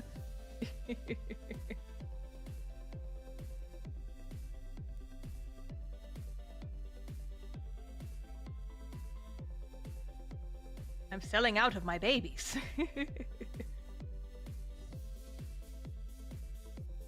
3 baby girls sold! I believe that's half of them now because I think I had sold like 2. How many Verities are left? How many Verities are left at this point? So I had 10. Oh shit, there's only 4 available? Really? Oh, I guess on hand 8. There's only 4 Verities left, chat! I think I sold one earlier today and that's where that came from. 4 Verities remaining. I don't think we'll sell them all by the end of stream. I just kind of like shilling my little creatures. But yeah, I want to do a Lapis one. At the very least, I want to do a Lapis one at some point. And then depending on how the D&D, or not the D&D, the OCs video does, I might also do a Zephyr and a Felix, because those are very fun. I love those two just based on their designs alone, and I think they'd sell. I think I could sell a couple of each of those. Okay, is there anywhere I forgot to shade?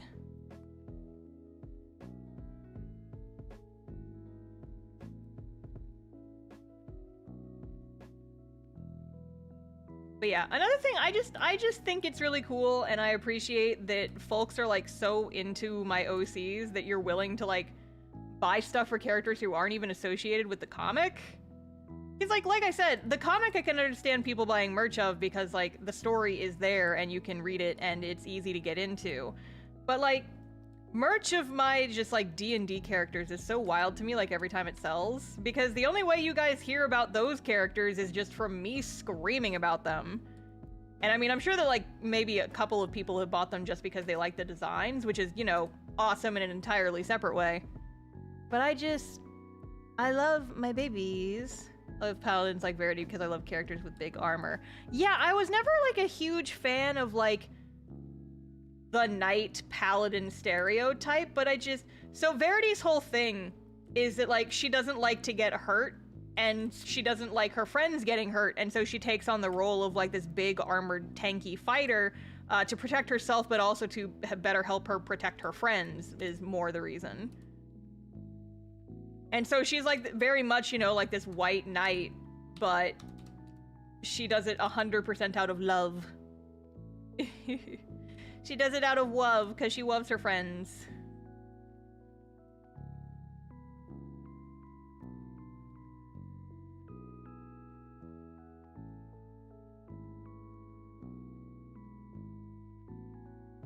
I love my babies, and I'm glad that other people love them too, so thank you guys.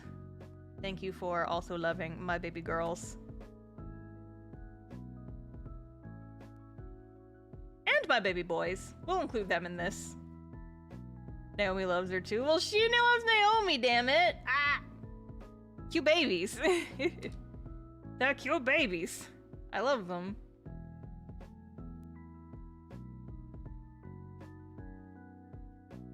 Naomi needs to teach Verity about fashion, because she's just like, if it's not armor, I don't know.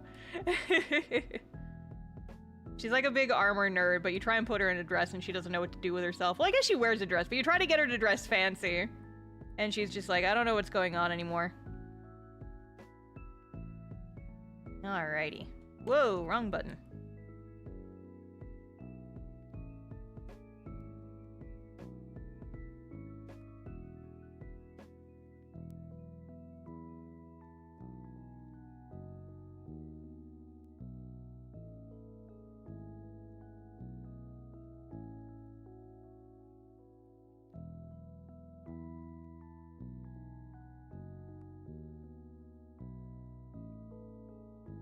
And now we are doing our super secret special technique where we go in and we change the shading color for all the flat colors to make the shadows pop more. I was literally just thinking about new armor ideas. Yes. Yes. Excellent. Yes.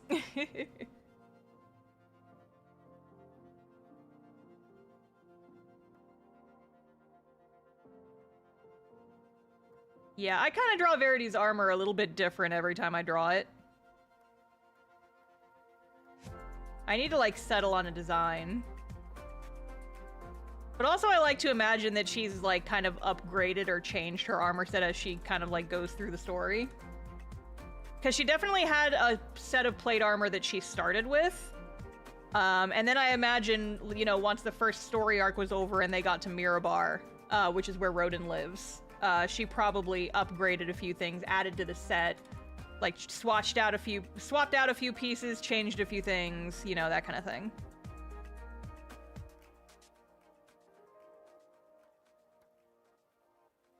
Gotta figure out how to make something cute for their last hunt. Yeah! Do some of that Rathalos armor. Nyar. Oh man, guys, new Monster Hunter game coming out soon. I'm excited. I'm excited.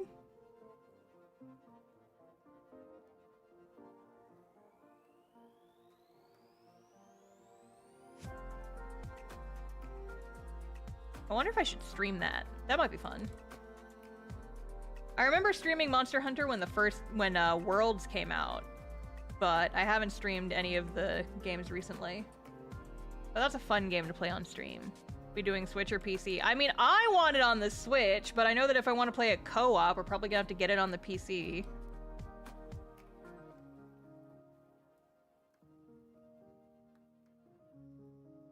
Because everybody else plays it on the PC. You know, I don't want to be left out.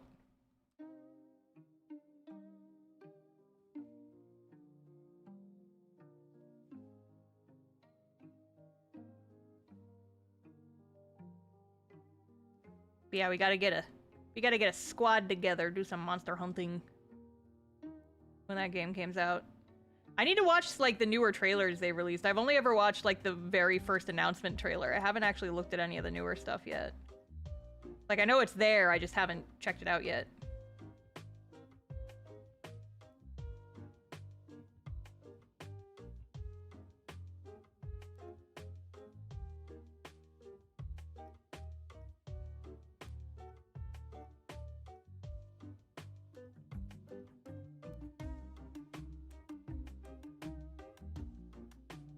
Look at my baby girl, she's so baby. Look at my baby girl, she is so baby. She's so baby.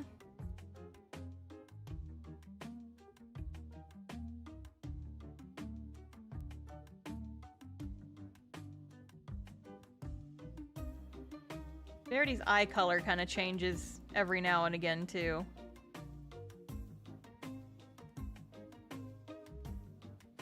Kind of like a light purpley blue, but it kind of shifts a little bit every time I draw her.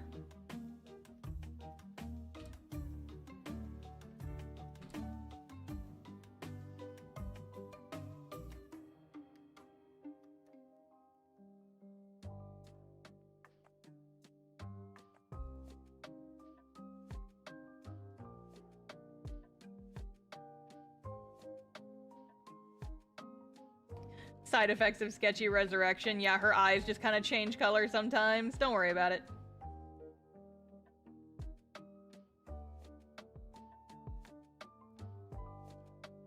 Okay, so that's not a thing with Verity, but that actually is a thing with Lapis, believe it or not. I've talked about how she's got, like, some multiple personality is not accurate, but that's kind of what all the players assume right now. But whenever she switches, her eye color changes, actually. It goes from, like, you know, her bright blue to kind of a steely gray color whenever the switch happens. Dun dun dun.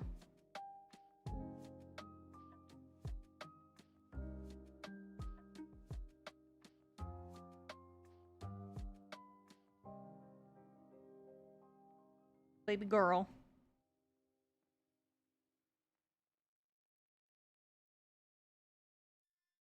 Look at her, she's so cute.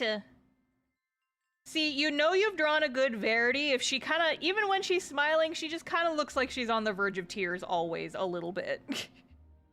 That is how to draw a Verity. She has to always look like she's just like a couple seconds away from crying. Because she generally is.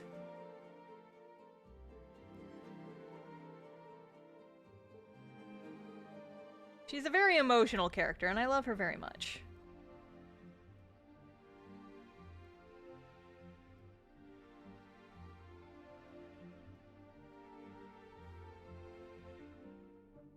Baby. Okay, I think you'd probably be able to see like a little bit of her scar from this angle. Just like a little bit. It kind of peeks out from underneath her hair.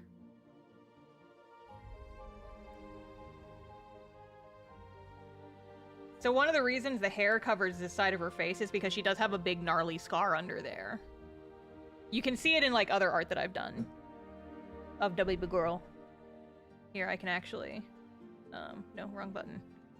I just have this one open as reference, and that's not the one with actual colors in it that I need. Oh, there's divorced again. I need my Verity color reference because you can see that she's... yeah, so you can see it a little better here. He's got like a scar underneath. Divorce. Yeah, well, you guys missed that part of stream. I'm not going to talk about it again. I love how her horns look like her scar looks like a crack and her horns are now crystal. Yeah, so technically all of her is made out of crystal. It's just that, like, you know, the skin parts still look like skin, but whenever she, like, gets hurt in a fight, it, like, cracks.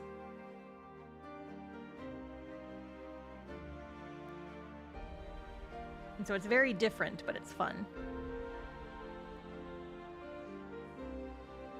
And so I've described her scar as looking a bit like cracked granite. It kind of has like a rough texture to it.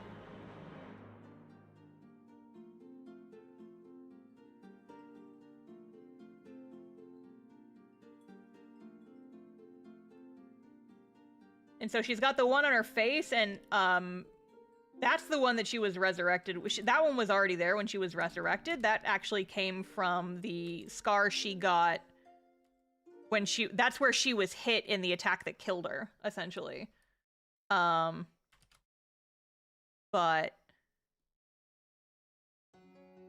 she now also has a big, like, spiderwebby scar across her chest because she got hit in the chest with a cannon. A little one. It's fine, it healed. Eventually.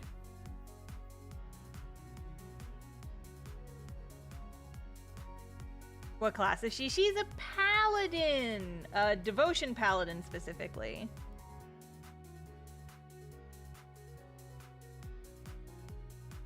She's not beholden to a specific god, because some people have asked me about that. She does not worship a specific god for her powers. Her powers come from just loving her friends so much.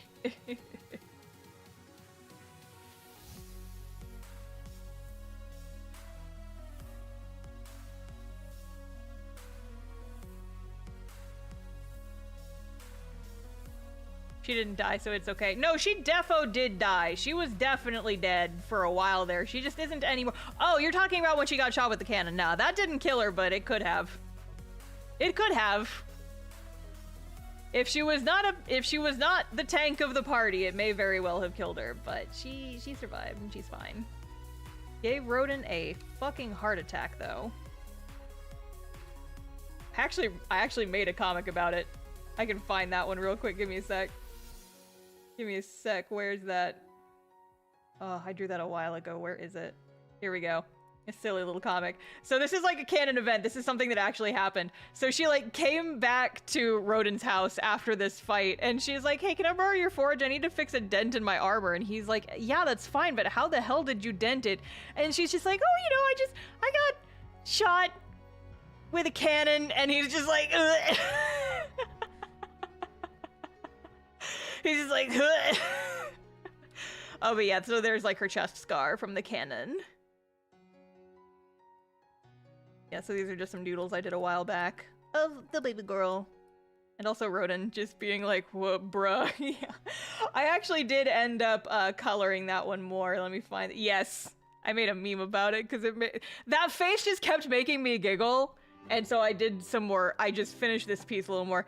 That feel when your friend who is dead for 200 years and only recently revived keeps almost re-dying in fight. He's just like, what? What? Oh boy. I'm telling you guys, I love these two so much. They mean everything to me, Your Honor. They are just a pair of awkward nerds. And I love them so much. My heart is so full. Imagine if he loses her a second time. Don't say that with cry laughing emojis after it, Jinx! Jesus! Ah, my baby! No! That's not cry laughing emoji, that's just that's just regular laughing. That's just regular crying emoji. Ah! No. I think that would really and truly break him, honestly. I think he would just not- he wasn't okay the first time. I think he would somehow be even less okay the second time. I think he would just not anymore after that. Oh God, Roden, my sweet boy. My sweet old man. He would simply perish, yeah, basically. I don't think his heart would survive that. I think he would just have a heart attack and that would just be it. How many museums would he make? I don't want to think about it! He's already got the one! Actually, I think technically there's more than one. There's just the one that we know about.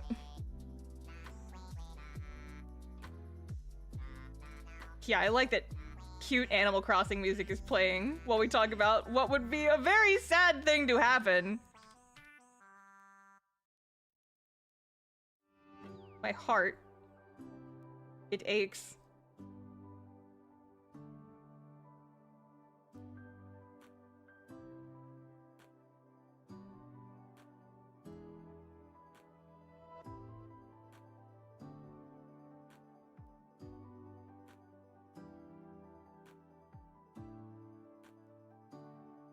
I would also be sad if Verity died again. Yeah, me too. My sweet baby.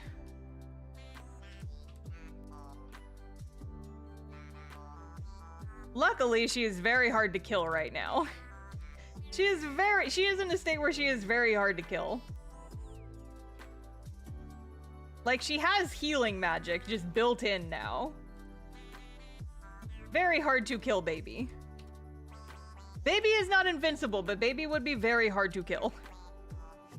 She's tanky AF and has automatic healing. Because she's technically not considered a tiefling anymore. She is in fact a custom homebrew race. That gets self-healing every round of combat. So basically, whenever we get into a fight, if we just like get into a conversation after a fight's over, I'm just like, hey, has about a minute passed? And if the answer is yes, then she's back up to full health, no matter how damaged she was. It's very convenient, because that means that she can use all of her healing magic on other people, which is what she would want to do anyway.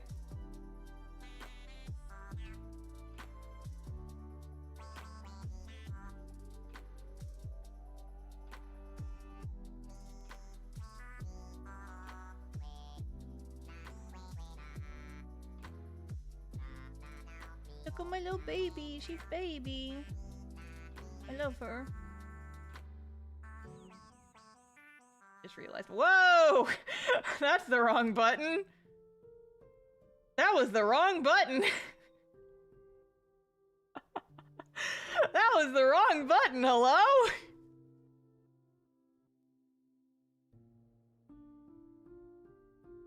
Oh no, this music. Okay guys, so I have a Verity playlist, but I also have a playlist that's like a combination Verity and Rodin playlist. And this song is on it.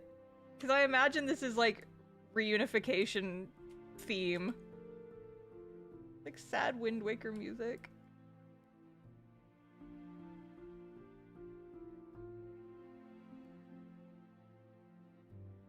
Ugh.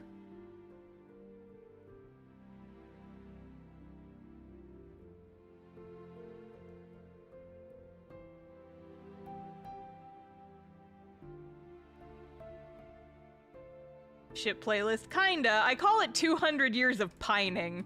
That's the name of the playlist. Just love them so much. And I kind of want to stay quiet so you guys can listen to the song. It's pretty.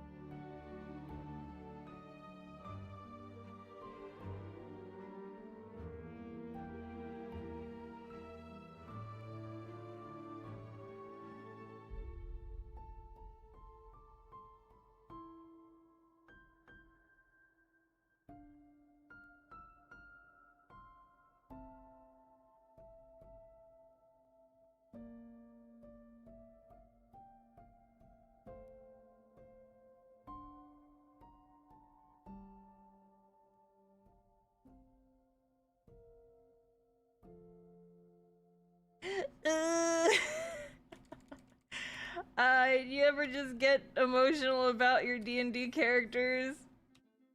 I do.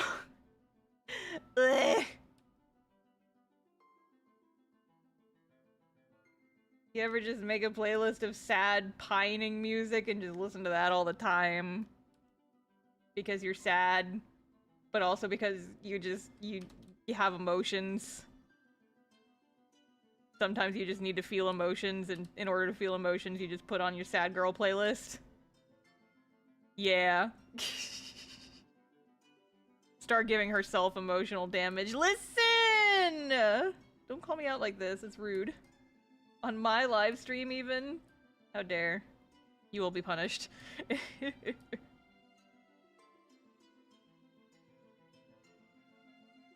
You will pay for these transgressions.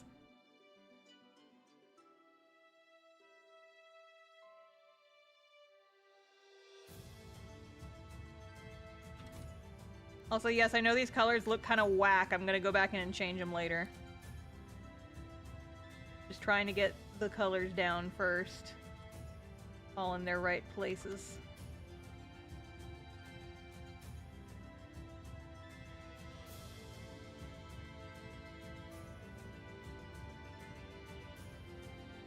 Oh man. So this is a completely off-topic, hard swerve in the conversation. I think I've discovered a new hobby, and it is lightly scaring old people. And that is a sentence that requires some context, so let me elaborate. I love just saying things that are just weird enough to make an old person look at you funny. Be like, huh? And be like, huh? Did she huh? So let me explain. So this weekend, I was at a birthday party. My grandpa's birthday party was this past weekend. He turned 80 years old. Happy birthday to my grandpa. Anyway, I went to this birthday party, and it was like, you know, the usual suspects. It was me and my immediate family, but also it was a lot of my grandpa's friends. And because my grandpa is old, a lot of my grandpa's friends are old. And so, you know, we were just like having some casual conversations and everything was being normal. But at this party, there was, in fact, a piñata. And some of you guys who have watched my videos might know why that has some significance for me. Why that's a plot point in my lore. And so, you know, I'm sitting next to like some of these old folks and I'm watching people like whack the piñata, and I make like some passing comment and I'm just like, oh yeah, you know, I used to love piñatas, but I'm not allowed to play with them anymore. I'm not allowed to go near piñatas ever since the incident. And they think I'm joking. And so they just kind of like nod along and they're like, haha, what a silly thing to say. And then I whip around and I go, yeah, do you want to see the scar? And they're like, wait, what? So, you know, lightly scaring old people by showing them your war wounds. Your piñata-themed war wounds. They were just like, huh? And I was like, yeah, You wanna see? And I like parted my hair to like show them the scar that I have from the piñata incident. And they were like, oh, huh? Yeah, yeah. And I'm like, no, yeah, this is family lore for you. I'm not allowed to touch piñatas because of the incident. And I just wouldn't fully explain.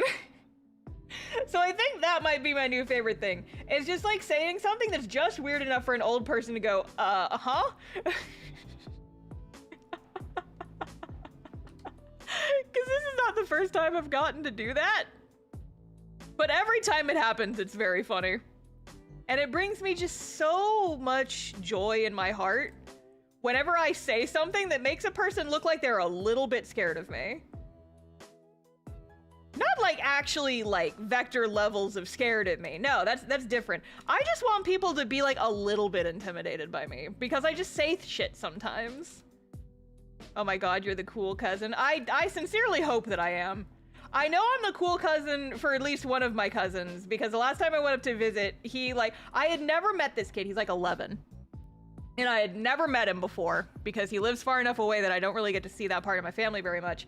But we were up there for a funeral recently, like around this time last year, actually. And I had this like one baby cousin of mine, he's like 11, come up to me. I'd never met this kid. These were our first words we exchanged. And he was like, hi, are you the YouTuber?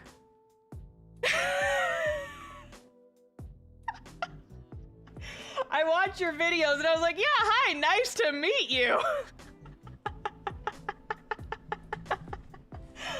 Oh, it was so funny.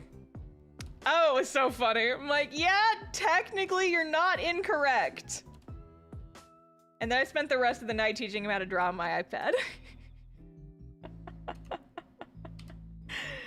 God, I hope I'm the cool cousin. That would bring me so much joy in my heart.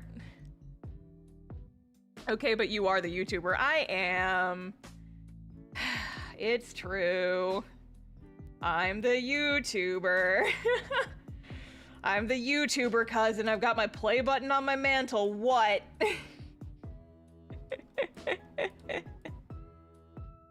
Oh man, it was very funny though.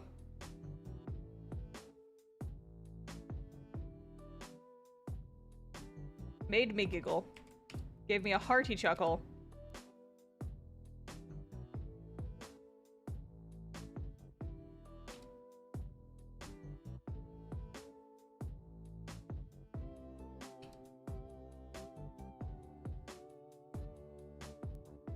But yeah, so that's Star Lore for you. I have one more thing with Star Lore.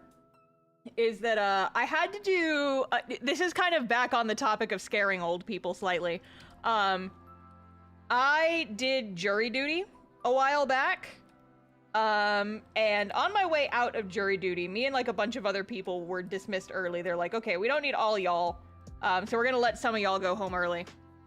And so I was on my way out and there was this guy up at the front who was like one of the other jurors who got dismissed. And he was like, hey, is anybody going back to name of my city? And I was like, oh, I am. And he's like, I've been trying to get an Uber for like 30 minutes. And we're in such a small town, there is nobody around, and I'm worried I'm not gonna be able to like get home.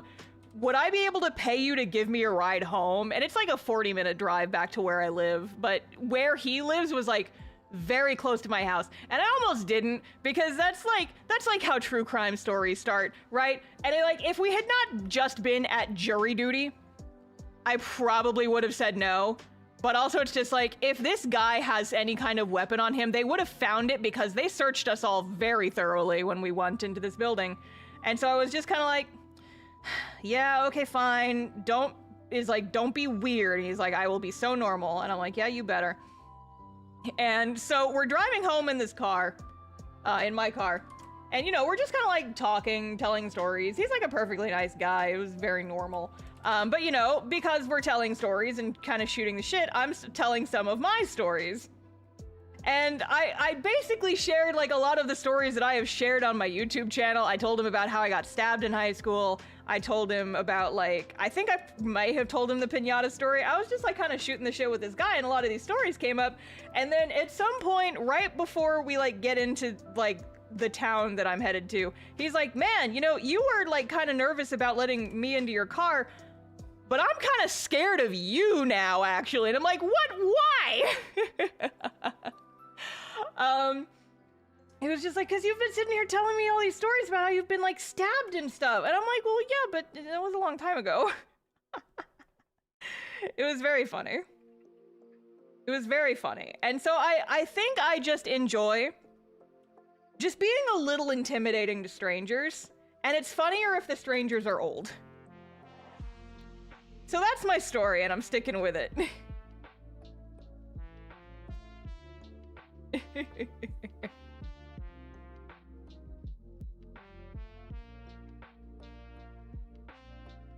Anyway, so that's your star lore for the day. Just slightly questionable life experiences. Oh, slightly. Not slightly. Very questionable life experiences. I've got several of those. Have I ever told you guys about how when we were in college, me and my roommate decorated the window of our bathroom to look like the TARDIS from Doctor Who? So that whenever we turned on the light in the bathroom, it looked like the TARDIS was lit up. Because we did do that. We did do that. That was a thing that happened. A thingy that we did. And it was very funny.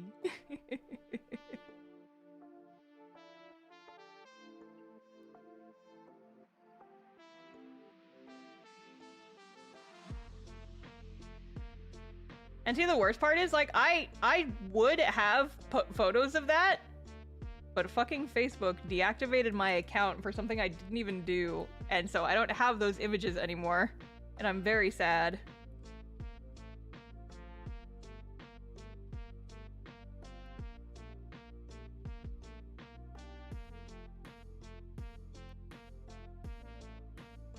I feel like because she is made of crystal, Verity's skin would just be like a little shiny. It's just like a little shinier than normal, maybe. Just a wee bit shiny.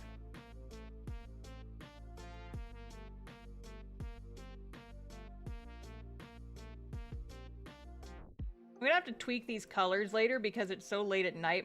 I think my blue light canceller thing came on. I'm gonna have to switch up these colors later, but it's fine. I'll do it later. I'll do it when I'm not streaming.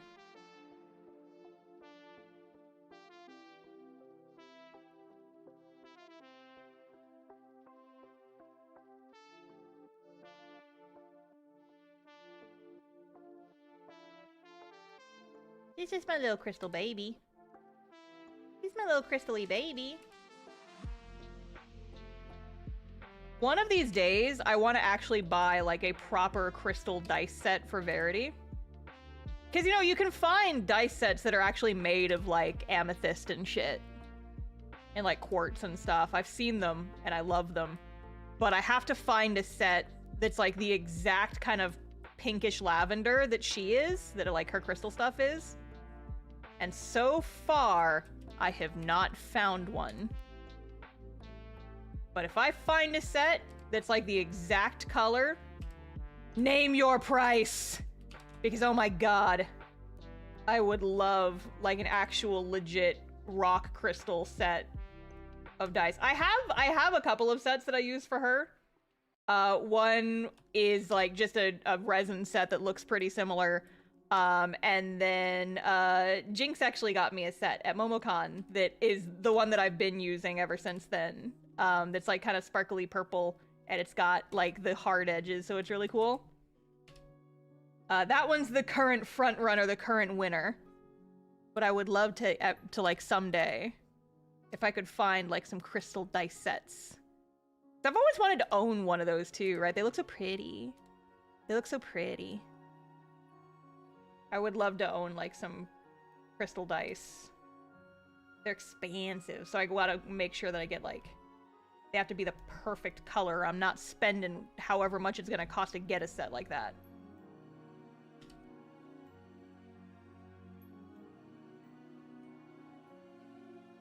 They have to be perfect, Chet. They have to be perfect for my baby daughter. Anything less will not work.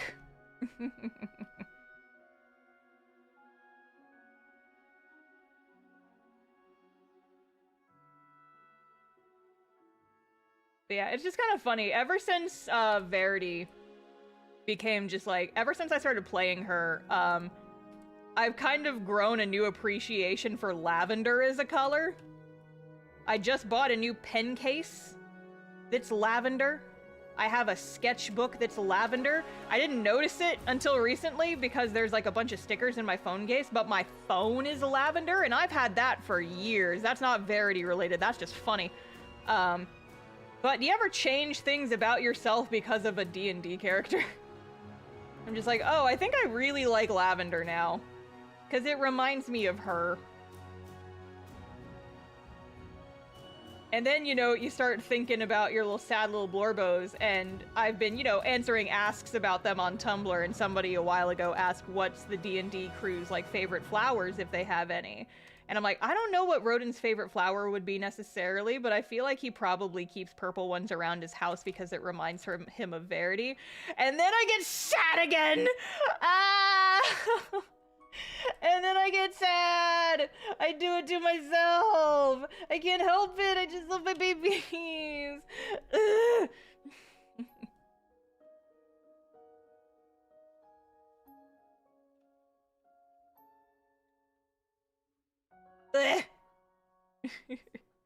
You ever just get so emotional over a fucking color, chat?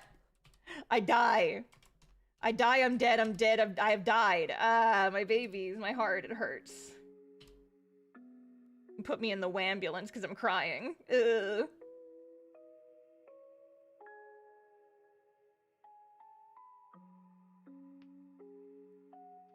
Take me to the hospital. I'm diagnosed with sad about my baby's disease and it's terminal.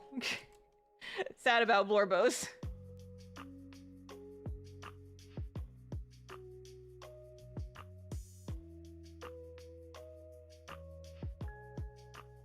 There's no cure. There is treatment, but there is no cure. The treatment is to just spin that little guy around in your head and put him into situations. That's all you can do. Just give in to the blorbo thoughts.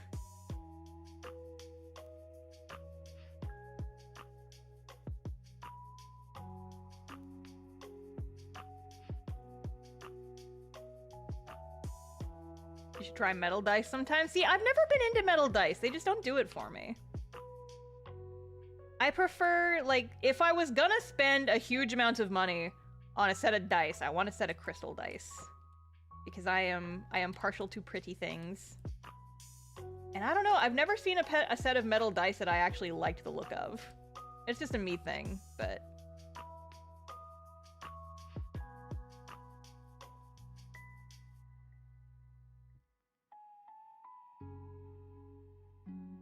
See, the problem, chat, is that I have given myself a blorbo, a crystal-themed blorbo, with a color scheme that is not present in, like, natural stone.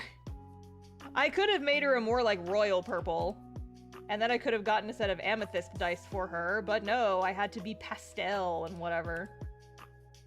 That shit is hard to find. I look at, like, every con I go to. I look for that perfect set of crystal dice, and I have not found it yet. It is my eternal quest.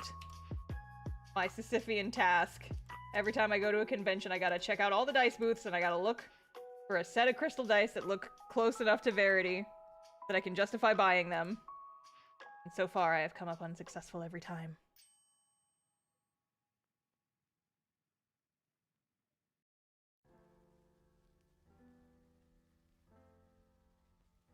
Someday. Someday.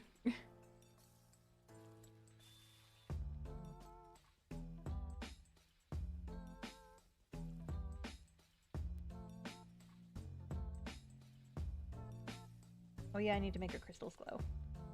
Little glowy crystals. Good. Yes. Baby girl glowy crystal alert. Yes.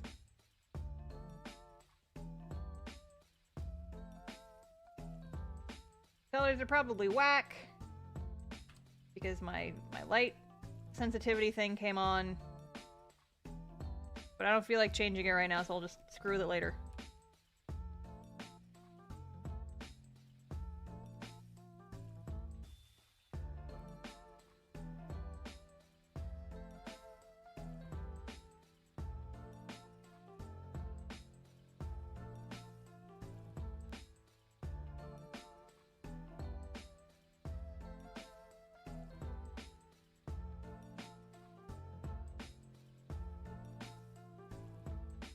Anyway, baby girl alert.